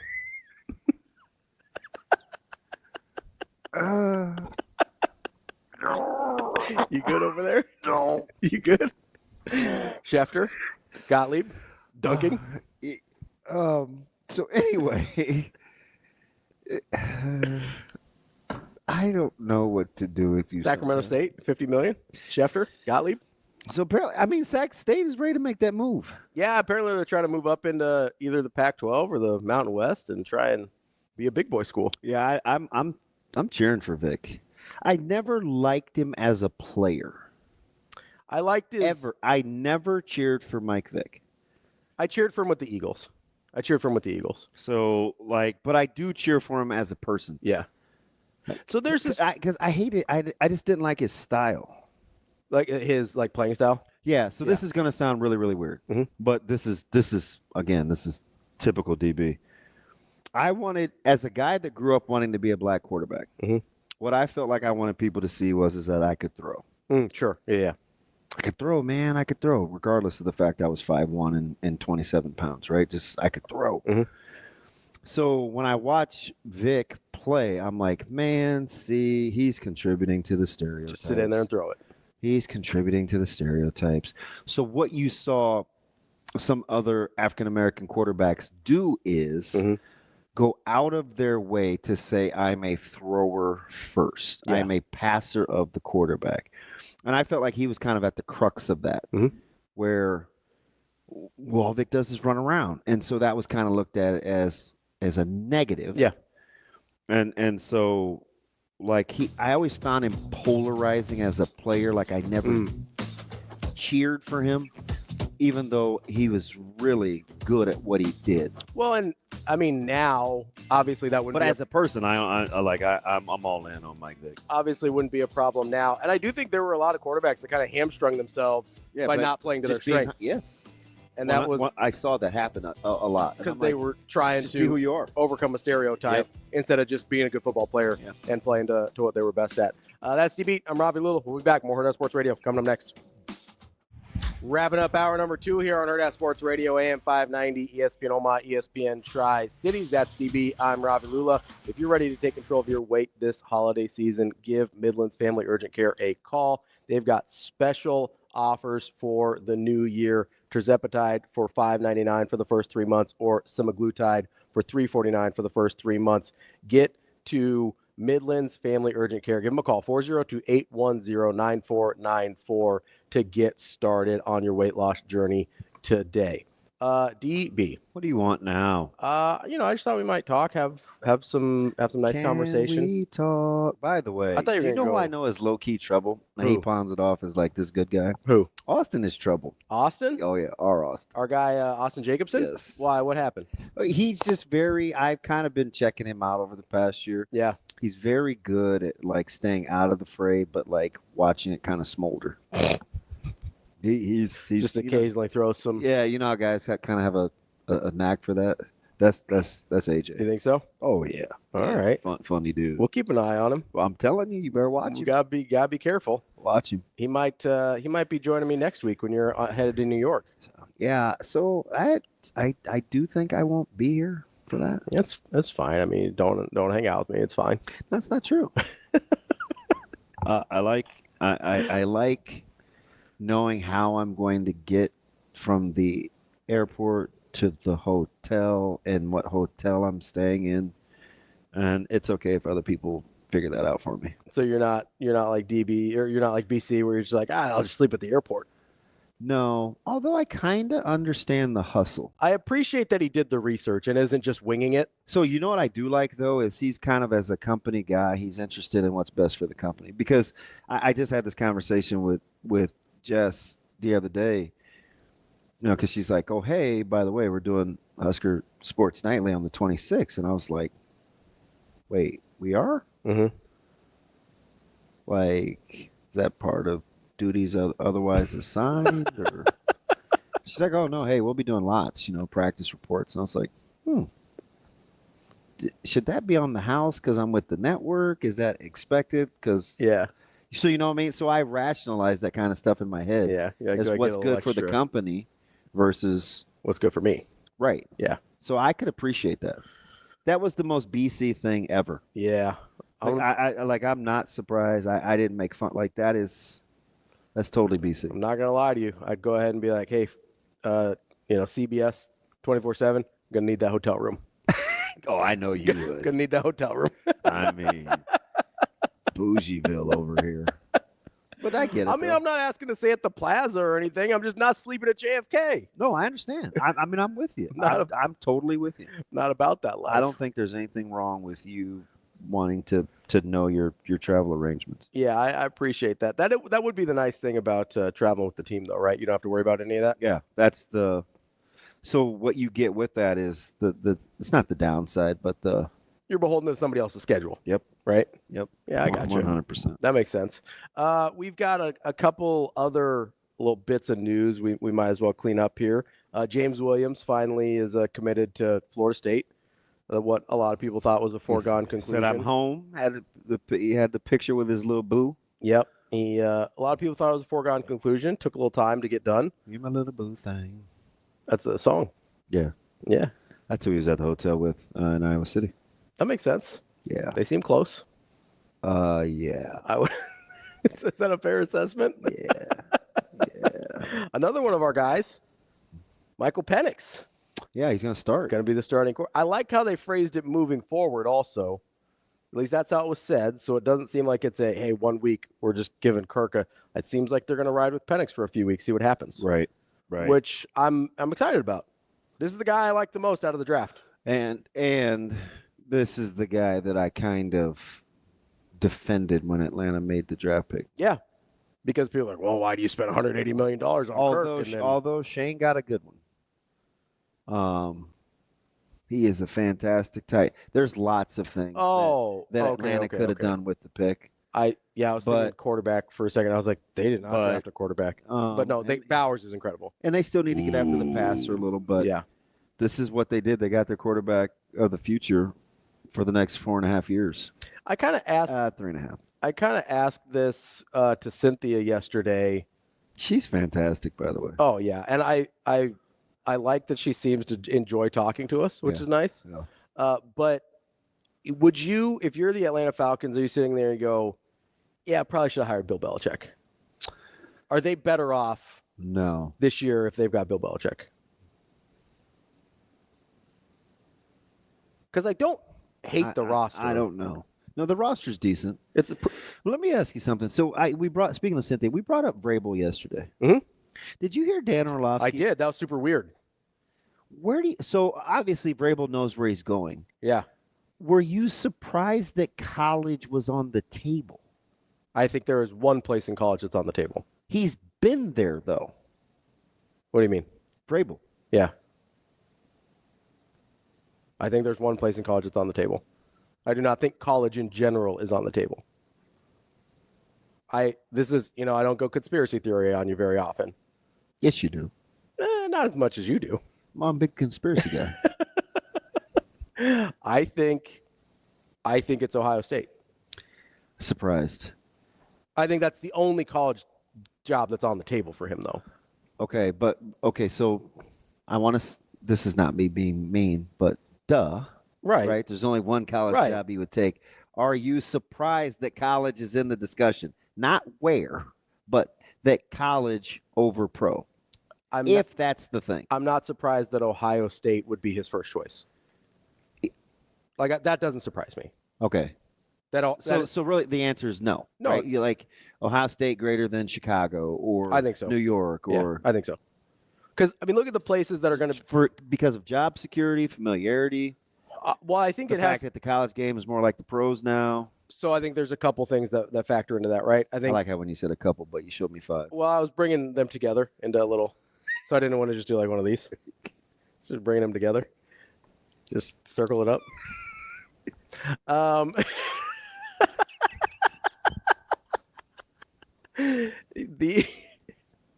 I think that the college game becoming more NFL-like, that's a big factor. Go do that. If you like me as a partner, I'm still enjoying my job. So if I ever get sick of it, I know how to get rid of you. This close to getting booted by my next comment. Wow. So I think the NFL or the college being more NFL-like is part of it. I think job security at a place like Ohio State for him is part of it.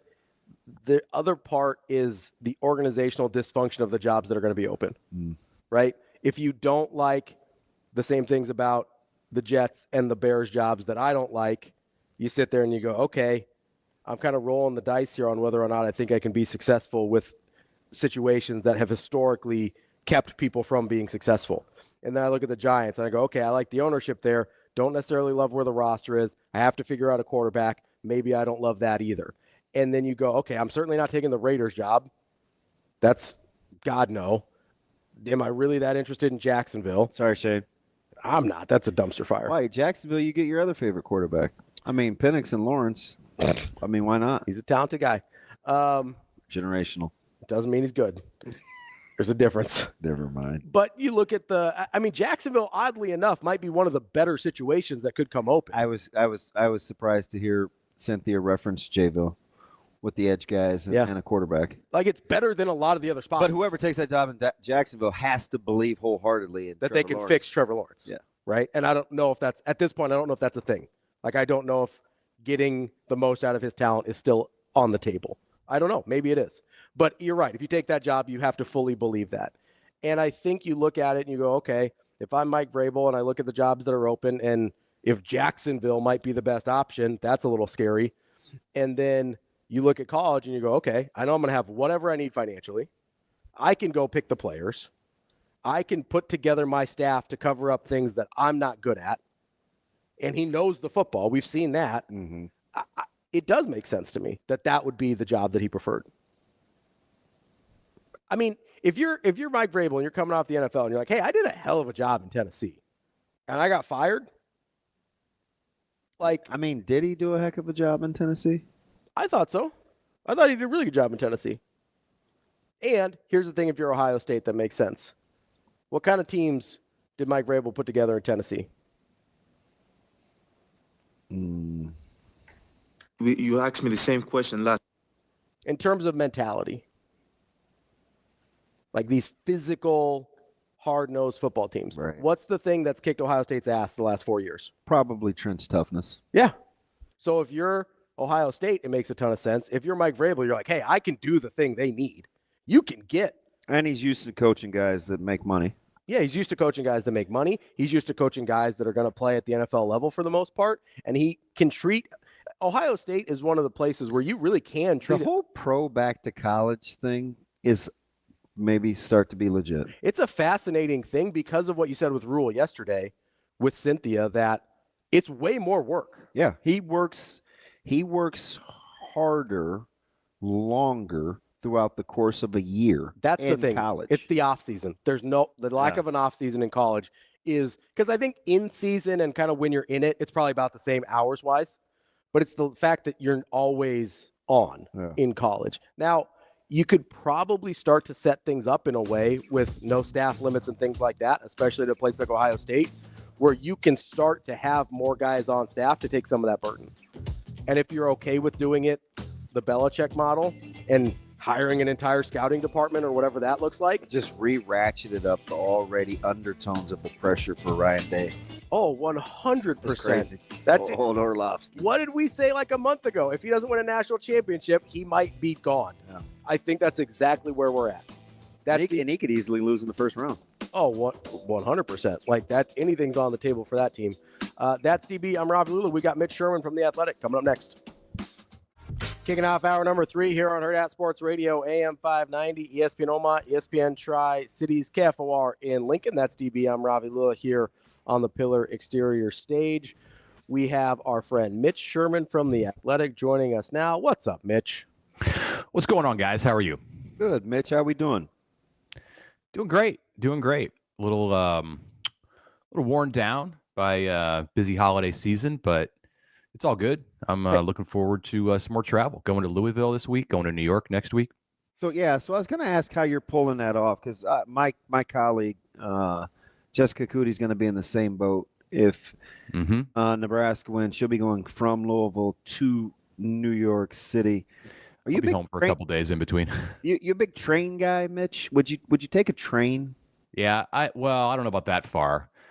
If I'm on the East Coast, like I took a train once with my wife from Washington, D.C. to New York, and that was a enjoyable experience because we were only on the train for like 3 or 4 hours in the morning, and you didn't have to go through the hassle of going to a couple of busy airports. But yeah, in the East Coast situation, I'm all for it. A train from Louisville to New York, I don't think I'd be in on that. No, it's a little aggressive.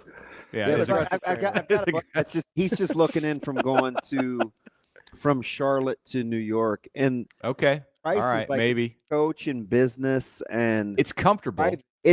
So it seems like that would not be a bad way to go.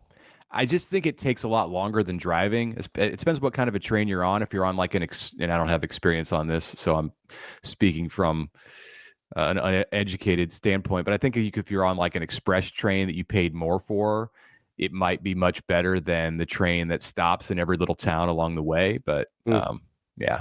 Looks like about 12 hours on a train from Charlotte to New York. So that's a no, long thank you. No, thanks. So Mitch, I know this is weird. I feel like I'm Thomas and you're the train, but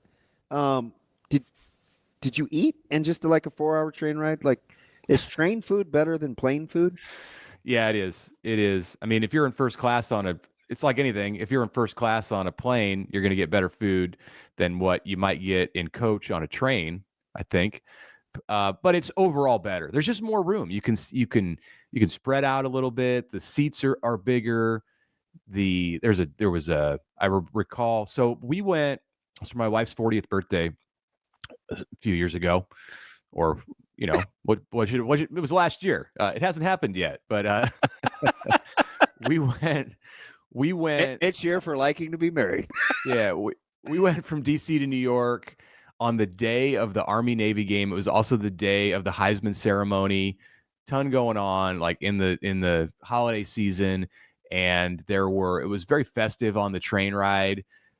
Because there were a bunch of the midshipmen who were going up to Philly who were on the train with us. Like it kind of went through that area, that corner in New Jersey on the route into New York. So I had a good time just like walking through the train cars and like people watching. And there's a dining car on a short ride like that. I don't know that we were eating full meals, but you could stop and get snacks and things like that. Definitely better than a plane. I do like the idea of a dining car. I feel like I could get behind that. Well, I just think about the scene on The Equalizer where, do you remember where the guy had like taken the young lady and he was back in the caboose of are you a big Equalizer guy, Mitch? No, I don't know. I don't even know. I'm not familiar. All right.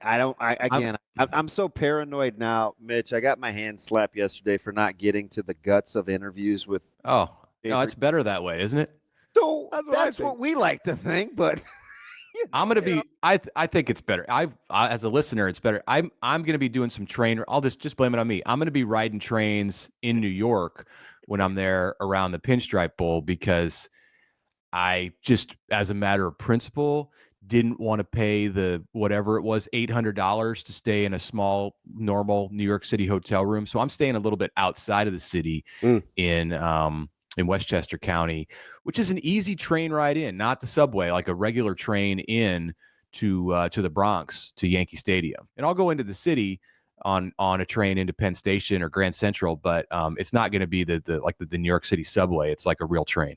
Yeah, that's cool. That's how my sister is. She's only about 4 miles from Yankee Stadium. She works for Bloomberg, and she picked to live in the Bronx. Mm-hmm. She's like in a renovated section. It's like Cabrini Green, New York, where they like renovated this housing deal, and she loves it. She's actually contemplated just getting rid of her car altogether. Oh, I'm not renting a car. I'm flying into LaGuardia and just getting my way into the city, and then up to Westchester. No car. I've driven in New York. I want no part of it. Yeah, I mean, and I don't mind driving in big cities. That's like kind of giving me a little fright. Like I'm just. That's why I may not leave. Right. I may not go anywhere. No. You don't. Come on. No, you go out and see the city. It's fantastic that time of year between Christmas and New Year's. Like I love New York, but I will not. I would only drive there if I absolutely had to. In 2008, I went to New York, same time of year. This was an article that I was writing for the World Herald about. We were trying to track down Bill Callahan. I mean, we could track him down. I was trying to talk to him and get him to do like his first interview. It would still be his first today if he did it. His first interview about his time at Nebraska. And I went and found him. I knew where he was, but I went to the Jets facility and talked to people about him. I talked to Danny Woodhead. I talked to Brett Favre. I talked to Jets O linemen about him, but it was still great. It was a great experience, and I had to drive then, and I stayed in the city in Midtown, like Times Square area. And driving in New York is just like, if you're going out there as a fan, like, see, we're talking about the Pinstripe Bowl. If you're going out there as a fan and you're staying in the city, like, just don't get a car. Like it's insanity. Take the public transportation. Much better option. There we go. You heard it here from Mitch. Take public transportation in New York. For safety in New York. Public transpo. We love public transportation. I've only been on a bus once, so. In your entire life? My entire life. Like a city bus or in city bus? Okay, because I assume like school buses and stuff for games and no city buses. Been on a city bus once. Are you a big city bus guy, Mitch? No. I'm you want to give that some thought? Are you big? Kind of with Damon on that. Not really by choice. Just like I haven't been in situations where I've needed to ride a city bus a whole lot. Thankfully. Yeah, you don't end up in. It's not a big thing in Omaha here. Right. Mitch, let me ask you something, because we're talking about like the logistics, right, and travel, and Nebraska being in a bowl game for the first time in forever, and the noise that comes with that in the middle of December. What do you think Coach Rule meant when he said, hey, the portal, coaches coming and going, meaningful discussions in December, you better get used to it? Like, for you, as you're listening to him, as he's kind of describing the controlled chaos in December, and he said, used to it, what do you think he meant? I think it's pretty. I don't think there's a whole lot to interpret from that. And you said you better get used to it because this is just the norm. This is what it's going to be every year. Like Nebraska's got more chaos this year for a couple reasons. I think because one, it's the first time going to a bowl in 8 years, so there's some newness to. I mean, if this was every year, I think some of the stuff that they were going through with travel plans and logistics would be, all right. We'll go back and look at our blueprint. Yeah, we'll go look at our blueprint from last year, but there is no blueprint at this point. It was 3 coaching staffs ago, so yeah, there's that. But then the bigger thing with him saying that it's just going to be this way every year, you're going to have change. Like college football is a place of change and it has a transient nature to it that's beyond pro sports now, because everyone's a free agent every year, and that goes for coaches too. So if you can't handle like uncertainty and the daily like roller coaster ride of seeing a player go in the portal or come out of the portal, or coming on a visit that on a portal visit and then leave without committing, and or commit to other schools, like it's all just a big ride, and it's he said perceived chaos. So that's an interesting descriptor that he used, because I think the message that he's trying to convey is that to him it's not chaos. Like he feels that he has it under control, but to everyone on the outside it looks very chaotic. Mitch, as we kind of look at some of that chaos, we saw Dante Dowdell enter the transfer portal this week, which I think surprised some people. But I'm more curious about what you think of Nebraska's running back room in general, with who they have left, who they have coming in. Do you think, where do you think the running back room is now versus, say, last spring? Well, last spring, you still had A.J. Allen in the picture before he transferred to Miami. It's a lot different. Dowdell was coming in then. Now he's gone. Emmett Johnson, clearly has elevated his place in that room. I think a year ago they were uncertain, and Emmett was a little bit uncertain about like what his role was going to be going into the next season, and rightfully so, because Nebraska didn't have a great vision for it. They really liked Ramir Johnson, but it's the same situation that it's been for most of his career, that he just has struggled to stay healthy throughout a season. He's gone next year. Again, Dowdell's gone. Where they're at right now, moving forward, I think is in need of another piece. You have a player that you really like in Emmett Johnson coming back. I think they feel okay about some of the younger players in the room, although we just don't know at this point. I think with running backs, like if you've been in the program for 2 years and you haven't broken through and made a big contribution, especially with like Nebraska looking for and needing contributions, then like you're going to have to up your game, or there's probably not a lot of optimism about like what you're going to give this team moving forward. Like I think they said they felt great about Quentin Ives a year ago, but we still didn't see him make a big impact. So where's that at going into 2025? Mekhi Nelson, they like him. He was new to the program in the summer. I understand why he didn't make an impact this year. I think that they're holding out hope that's something that can definitely materialize. And there's the 2 freshmen coming in. Jamarian Parker is a dynamic player. Connor Booth is someone that they feel can be a piece there too. But yeah, I mean, you need some more. Like you need a proven back. You need somebody who can get tough yards. Not that Emmett can't do that, but he can't do everything. Like that Dowdell role that you saw with Holgorsen, the way that he used him in the last 3 games, I think they want to find somebody in the portal who can give them that. Mitch, as the scholarship distribution deal, and we'll get to 105, and you and I have talked about that.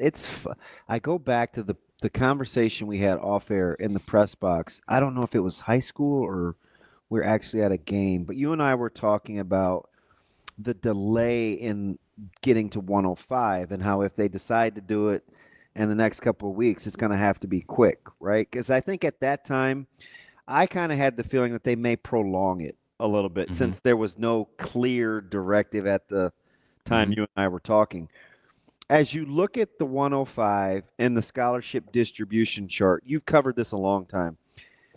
Has your idea of the number of position players you need at a specific position changed over time as you've watched the game evolve?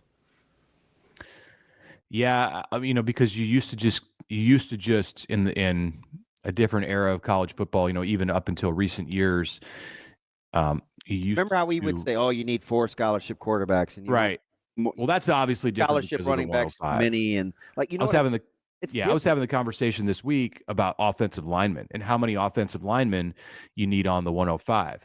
And how you even count those, because is it offensive linemen who are ready to play, or are you talking about your offensive linemen on the entire 105? That's the one position group where, as true freshmen, you just don't expect. Like they have to be targeted to redshirt. I mean, if you get a special case, and Nebraska's had a few through the years, then they can play as true freshmen. But you don't want to put yourself in that position where you have true freshman offensive linemen who have to contribute. So there's 2 different numbers at that spot. Everywhere else, pretty much, defensive line maybe, but pretty much everywhere else, you have, I think, 1 number now. And that's not been the case, because in the past, most of your first year players out of high school, you would just expect that they're going to redshirt. Now with the 105 and so much, you can't be in a situation where, your roster's 105, but you've only got 62 players or 71 players who have any chance at all to get into a game. It's got to be a higher percentage than that. So the whole conversation has changed, and just the conversation obviously has changed a lot, simply because you don't have the depth. Like, where's your scout team? Do you even have a scout team? Like, it's not, they're not going to be there in the spring. I feel very confident in saying, like, Nebraska is going to take this thing and continue to whittle away, and players will make decisions after the bowl game in January. They'll be closer to 105 than they are today. But then they're going to add, quite a few more pieces out of the portal. Like, I think in the spring, they're going to be like 10 to 15 heavy, and then decisions will be made based on the way that practices go at that time of year. And you'll see it slowly slide down to 105 by the time you get to July. It seems like it was just a few years ago where we were having this conversation. Well, does Nebraska need 6 scholarship running backs in the room? Or, Frost with his comments, I remember he's coaching malpractice when he got there to have 14 scholarship defensive backs. Remember, he had to go heavy and restock that. It's just, it just wasn't that long ago we were having these conversations about numbers, and it shifted dramatically since then. Yeah, they're different, and that's where the portal comes in, because you want to always have an old team. We've looked at a lot of Nebraska rosters. It works in college baseball. It wins in college basketball. Like, mature teams, for all the portal movement, seems like age is the constant. Yeah, these rosters that we've looked at Nebraska over the past few years, where like half your roster has been true freshmen or redshirt freshmen, those days are gone. You cannot afford to do that in college football today, because a high percentage of those players aren't going to be ready to play at a high level. Some will, but a high percentage won't, and that's going to kill your depth.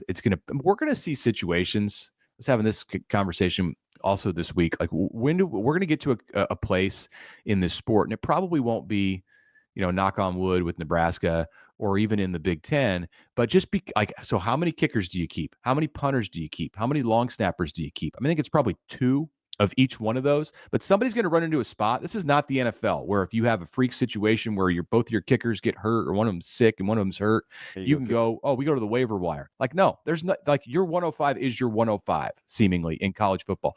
When do we have a situation in the sport when a team cannot operate on special teams? Like, you get to a place where, your quarterback is punting, or you have to go for 2 every time because you don't have a snapper, or you don't have a kicker. Like, that's going to happen. And it might have. Yeah. Squad. Yeah, go ahead. Could you see a taxi squad? Yes, but we haven't gotten word. I haven't heard a coach say that. Like, I think they should do that. I think they should have a Coach Rule is the only person I've heard talk about that publicly, I think.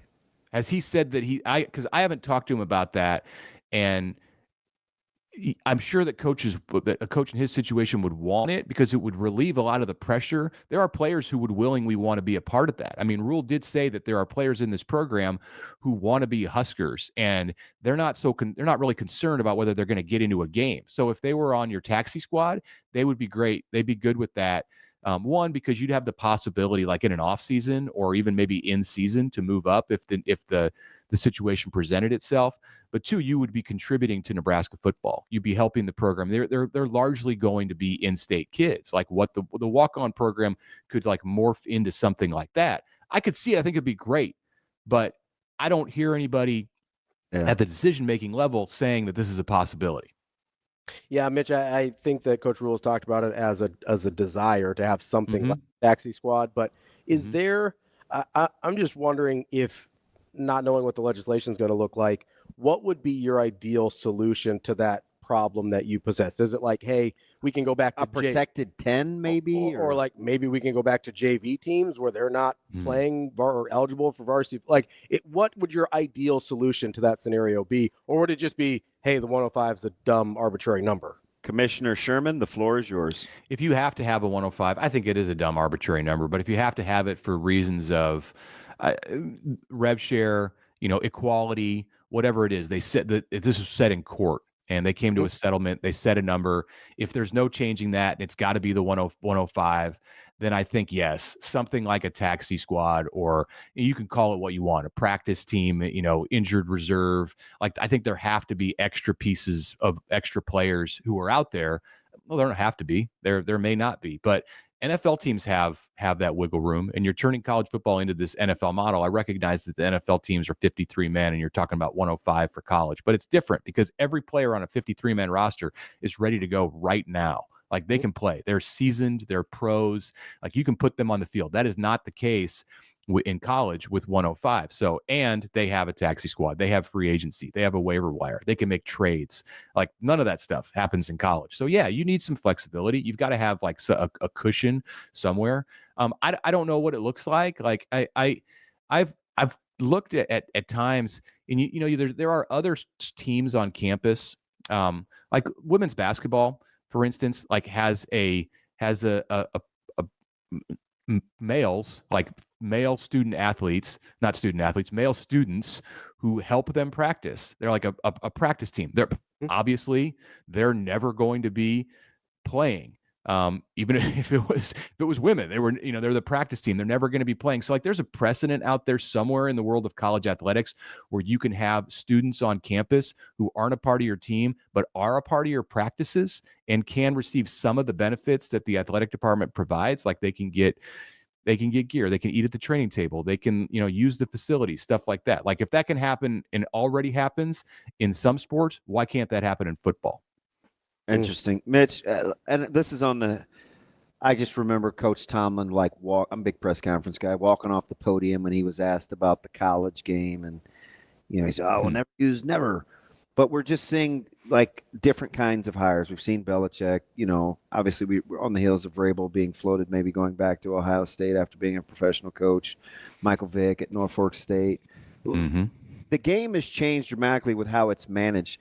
How soon do you think, because they do overlap a little bit in terms of philosophy, that it wouldn't be far-fetched to see pro coaches go to college with similar infrastructures, seemingly similar infrastructures? Yeah. Not long ago, there was this discussion about these established coaches, whether it was Jay Wright or Nick Saban, who were driven out of the game because of the changing nature of college athletics and NIL and the portal and paying players and revenue sharing and all that came with that. And it was like, hey, coaching in college is not going to be the thing for these established coaches who are used to doing something one way. Well, as it's continued to evolve, now we're in a situation where I think the conversation has changed a little bit, and you see Bill Belichick or, even Deion Sanders is part of this conversation. He didn't come from the NFL, but he coaches in a certain way and he runs his program in a certain way that's, I think, maybe more in line with what a coach from the NFL is going to want to do. Like, Belichick wants to have a recruiting department, a personnel department. He wants to send coaches on the road and evaluate who aren't part of his coaching, his on-field coaching staff, like 2 staffs. He hired Mike Lombardi, right? as a general manager. So a lot of programs have general managers. Nebraska has a general manager, and Sean Padden, who is a key piece in the program. But that's going to be the not just the norm. Like, it's going to almost be mandatory to structure college programs like NFL organizations. And I do think that along with the reality that, like, if you are a head coach, you don't need to recruit. Like, when players come in on campus for visits, you will sit down with them, you will talk with them, you will talk with them about salary, or whatever the rev share piece of it is. You can send them to your money people in the NIL office. Like, it is a lot like a free agency visit would have been in that free agency period during the NFL. So it looks I think the way it's evolving, it looks a lot more like the NFL than college football ever has, and seemingly that should entice former or even current NFL head coaches to want to come run these organizations. That's Mitch Sherman from The Athletic. Mitch, we appreciate it as always. Enjoy your little traversing the country over the next couple of weeks. Thanks, Mitch. We'll do. Thank you, guys. We'll be back. More Hurrdat Sports Radio coming up next. We're back here on Hurrdat Sports Radio, AM 590, ESPN Omaha, ESPN Tri-Cities, KFOR in Lincoln. That's DB. I'm Ravi Lulla here at Hurrdat Sports Bar and Grill. It's time for Bet On It. Brought to you by Warhorse Sportsbook, best place in Nebraska. Place your sports bets. What's up, DB? Oh, I was just going back and forth with my sister. You look alarmed for a second. No, she's in Manhattan, Harlem. She's 18 minutes from Yankee Stadium, other side of the river. Yeah? Yeah, but I Googled when I thought she should be an Airbnb candidate. But I ran it by my mom last week, and she's like, yeah, you know your sister. That's not happening. I'm like, yeah, that's a good point. No, that's because not gonna happen. T-Mac is from, he's from the South Bronx. Okay. I mean, formerly known as South Bronx, which is just right off of Fordham Road, which isn't very far from her. Yeah. Yeah. Am I mistaken? South Bronx used to be a pretty rough part of town. Yeah. It's all from South Bronx to. It's one of the ones I've heard of that's usually not a good sign. Yeah. Well, you know what they say. T-Mac, he's not like the others. No, I'm just. I can't believe Hot Danger said exactly what you were talking about. Yeah, that's super weird. I asked Shane if the mics were on. Yeah. Because it's a random pull. Yeah. I was actually thinking about it last night. That's a random pull. Because so I'm thinking about it. Yeah. Like when you asked me, and I had to pause, which doesn't happen often, but it's probably what I should do more often. Just relax a little bit. But you could tell it wasn't something you'd thought about. No, I hadn't thought about it. And he says because of the transfer portal and everything that isn't Big Ten or SEC, is JUCO now the right way to go? You just asked me, do you think why don't more people consider junior college coaches? So I think he was saying that everybody else is basically a JUCO now. Yeah. So like all the group of five, whatever. No, I understand. And so what I had asked you off air, which is why you were like, are the mics on? Yeah, it was just weird how you guys are kind of on the same page. You guys just think alike. I asked. That is totally not true. I go, okay, with all, because, coming off of Jake Dickert ending up at Wake Forest, which was a good hire for them. But, you see some of these either power jobs that are kind of rough jobs or these group of five jobs that are, they're challenging places to win. And talking with Mitch through the NBC earlier about the roster change and the nature of what these roster changes are now, I looked at it and go, that's really similar to what JUCO coaches have done for a really long time. And so they've got a really interesting skill set that all of a sudden feels way more applicable to Division I high-level football than it ever has in the past. Because I know we're talking a lot about, okay, well, maybe these NFL guys are coming down and doing this. And I think we will see some of that because that's a sexier hire than it is to hire a JUCO coach. But there's places where I think a JUCO coach might make the most sense. Like I gave the example off air. If Matt Campbell decided to leave Iowa State, if he finally thinks the grass is greener somewhere else and leaves that job, Iowa State's a really challenging football job. Yeah, always has been. Mm-hmm. They're in the Big 12, so out of power conference schools, they're at a little bit of a disadvantage because they're not Big 10 or SEC. And within the Big 10 or within the Big 12, they're still sort of at a resources deficit from a lot of schools for whether it's NIL money, whether it's facilities, whatever it is, right? Iowa State probably is never going to be in the top half of the best of the best. That's just not really how they operate as a program. So would it be crazy if you're Iowa State to call Scott Strohmeyer, who, by the way, is playing for a third straight national championship tonight from Iowa Western, and say, hey, you know how this works? You're used to – and you gave some great examples, right? Because I was just thinking of roster construction. You basically have to remake the roster every year in JUCO, right? You have some guys they're going to hold over, but you're starting from scratch almost every year. But then you brought up, and you got to be able to get guys ready in a hurry. Yeah. You got to be able to – And the hardest skill that junior college coaches manage, it's kind of why I used to admire the Boys Town job. You have to coach guys and gals whose goal it is to not be there, is to leave that place. Yeah, 100%. And you're trying to help them. Right. Right? So it's just a unique skill set. That's the really unique part about junior college coaches is they're not only okay with the fact that their guys don't actually want to be there, is they're actively trying to help them leave. And I wonder at a place, whether it's a harder power conference job or a group of 5 job or whatever you're looking at, that might be the easier way to go rather than trying to scratch and claw and do your best to try and hold on to these guys. Just accept that they're going to leave. Find the guys that are either overlooked or, had some late academic progress to get eligible or just late bloomers. Or late bloomers, and say, hey, you can come here. We'll help you get to where you want to go. Mm-hmm. Because how is that really that much different than in theory? Not at all. Well, it's certainly not any different in theory than JUCO, but really it's not even that much different than what Bill Belichick is saying as being an NFL factory. No, I just said and that's why the Belichick thing didn't surprise me. Mm-hmm. Because everybody's low-key trying to do it. He just put it in writing. Yeah. He just said it out loud. Again. He just said it out loud. For as inept as we thought Riley and that regime was, that's what he wanted to do. Mm-hmm. That's what his pro background and the resources at Nebraska, that's where his mind went. Mm-hmm. Separate departments. Both thought about it. Hey, listen, I need to bolster. Not bolster. What does bolster I need to beef up my recruiting staff. And we're like, oh, he just doesn't like to recruit. Yeah. That is what we said. I didn't even finish that, but that is what we said. Yeah, I remember that now. He's a bad recruiter. He just doesn't want to do it. Yeah. That's what people said. And so this isn't, and maybe there was some truth to that, but I would be surprised though with so much overlap and how you have to be more of a manager now than actually an X's and O's guy. Why the question that was asked to Tomlin, because I can't remember what a job it was associated with, but my man literally walked off the podium. And he's like, listen, I don't talk in extremes. I don't like to use the word never. Get a word. Never. Yeah. You know what I mean? Was it the I don't know. That wasn't the Chargers. Michigan. It was somebody.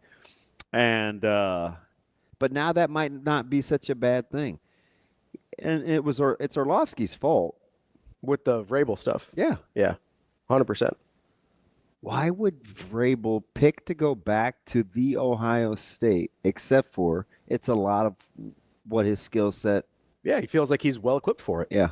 And he's going to be well compensated for it. And he can have his departments and still have autonomy. And he cares about Ohio State. Yeah. Like, that's obviously a place he cares about. I don't think he would take any other college job. But you look at his... So who's hiring Pete Carroll next? Pete Carroll's a really interesting one. Pete Carroll should have a job. You think he should have a college job? Yeah. Pete Carroll would thrive in college right now. I agree. I think you could go and get Pete Carroll, and you'd be in great shape. I probably would have hired Pete Carroll before I hired Bill Belichick. With you. Because he's got a little bit more of that youthful exuberance. And I'm probably with you there. Not that Bill Belichick isn't going to be successful. I have no idea. But he's got most of the same skill sets as Belichick, and he's got a little more of that. And he's got the college success behind it too, right? Like with Bill Belichick, you're taking a chance. And now what Carroll's good at is not considered cheating. It's considered being good at your job. Yeah, it's a prerequisite. Yeah. It's not cheating. It is maybe the most important part of the job now. Joel brings up a good point. What'd Joel say? Bill Snyder ran K-State like a JUCO. Yeah. He sure did. Because he was just taking guys from JUCO. And getting them to buy in for he sure did. K-State was like, okay, so the KJCC was first half of K-State, and then Kansas State was second half of K-State. Bill, he told a fantastic story. He came to speak at the coaches clinic in Omaha, and he talked about how because this was his vision, how he had to go almost door to door on campus to talk to the different educational departments on what the desired outcome was to get them to buy into his philosophy. Yeah. Well, it's just incredible. Yeah. He's very rigid, but I mean, you can see where that worked. 100%. And it's one of the only things that we saw Ron Prince try and do it a different way, and Bill Snyder had to come out of the woodwork and come out of retirement and fix it again. Now, one of the few cases where a guy comes back and it works, at least in the short term. Yeah, I mean, it worked temporarily with Mac Brown. We'll see what happens. It actually did. I'm with you there. Early it worked. I'm with you. I would say it's working with Rutgers. That's a hard job, but Shiano's getting things kind of going on the right track again. We'll see what happens with obviously Rich Rod and Scott Frost going back, trying to figure out if he can go back home again. Terrible hire, though, as a DC, though. Oh, yeah, Alex Grinch? Yeah. Yeah, I don't know what he's doing out there. I hope it doesn't come back to bite him. That's a tough look. Alex Grinch has a lot on his resume that tells you not to hire that guy as a DC. You see his matrix scores? 521st?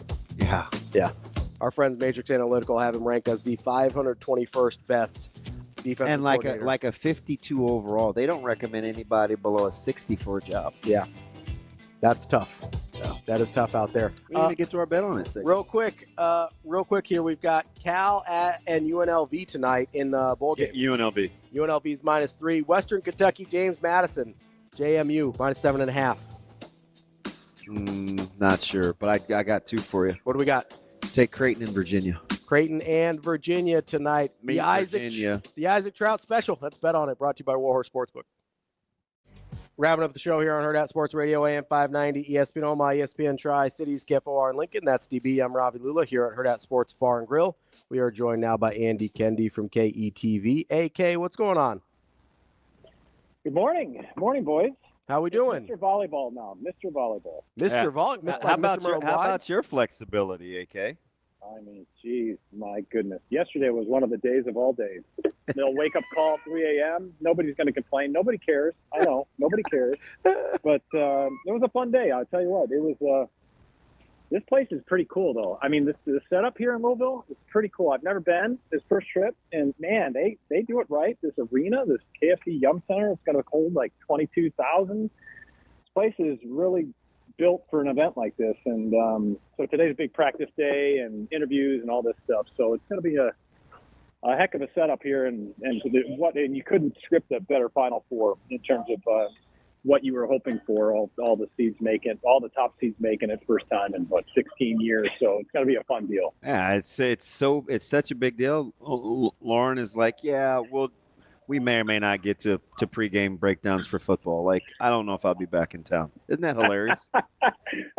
You know what? We will get to the pregame breakdowns for football. It's just going to we just delay it for a week. How about that? But it is pretty interesting. Isn't it interesting though, fellas? Like, I have been so volleyball. It's amazing how big of a deal the volleyball is in this state, and not just Nebraska. Obviously, with Creighton's run and sending Cecilia out to State College, which was great.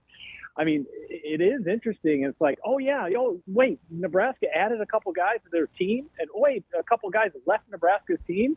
And it's just interesting how the pecking order kind of shifts and shuffles depending on the how close of in terms of when the game is played. So since Nebraska plays tomorrow, I mean, this is the volleyball taking center stage right now. Yeah, I mean, AK, you did say you couldn't ask for a better Final Four. I would have maybe asked for a Creighton-Nebraska matchup tonight or this weekend, but so I could ask for maybe a little bit better Final Four. Sure. I was talking from a network perspective. We actually got to talk to. We got to talk to Katie George and Courtney Pyle, who's calling the matches for ESPN. And they were rating. So they did say what an awesome job that Creighton did at Penn State. Man, what a great season that Coach Booth, and the Blue Jays had this year. But in terms of what nationally they could ask for, this is probably what they were looking for with all top seeds here. And really, depending on who shows up and performs, it's anybody's. It's about, you can make an argument for all 4 teams winning this, and especially because probably the 4th of the 4 teams is Louisville, and they have home court advantage. So it's interesting, AK, because you know me, I'll talk about volleyball any chance I get. So I'm glad when it's this time of the year when everybody will acquiesce. But with the 4 1 seeds and the way the sport's moving, then you turn around and you look at the volleyball portal. Are you more or less surprised that the 1 seeds held with almost every storyline of all these teams? It's, such and such who came over from such and such school, right? Like, it is very fluid in volleyball. Should we expect ones, or because there is such mobility, it should be a little more spread out? Well, I think you're going to see it going to be in years to come. It's going to be a little more spread out. That's what I think we have to appreciate, what not just Nebraska is doing, what Pitt is doing, like what they've been able to do over the last couple of years to bring their team back. Now, that's going to be a challenge but we saw, the effects of the portal. Just, you don't even have to go far. You just look at the match Nebraska's playing with Caroline Jurevicius and Mendelson leaving Nebraska last year and then being key players for Penn State. They match up against each other.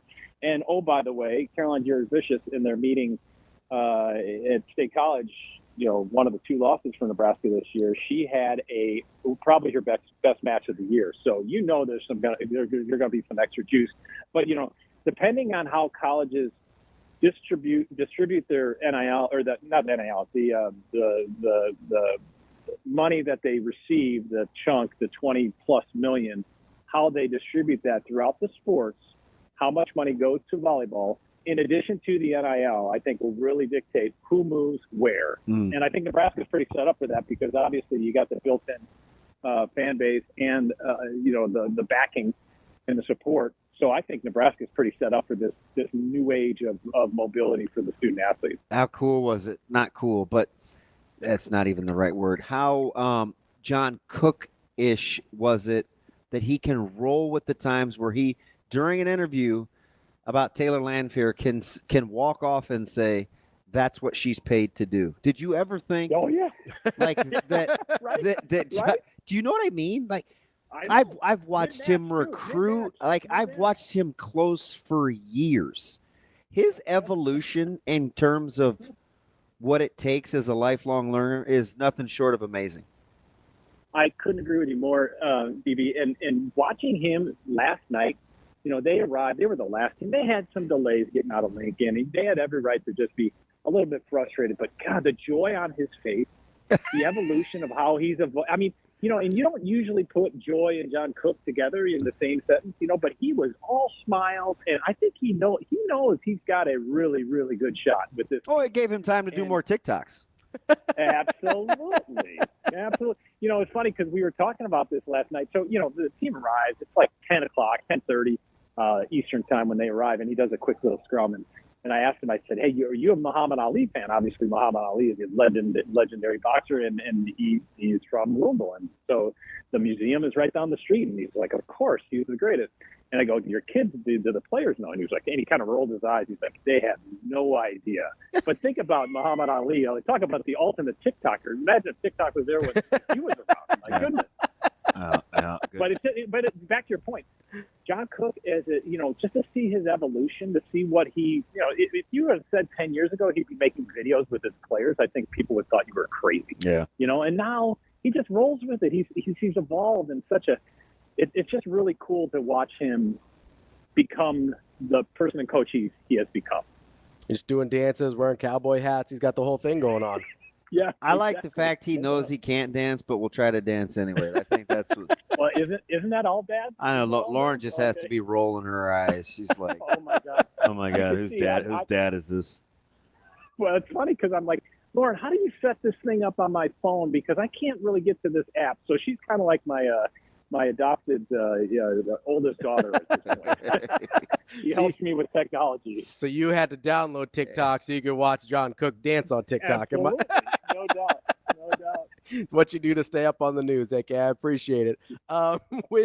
What's your schedule like, guys? So you're going to hopefully be there through the 22nd, maybe 23rd, and then you going straight to New York? You coming home for a couple days? What's your plan?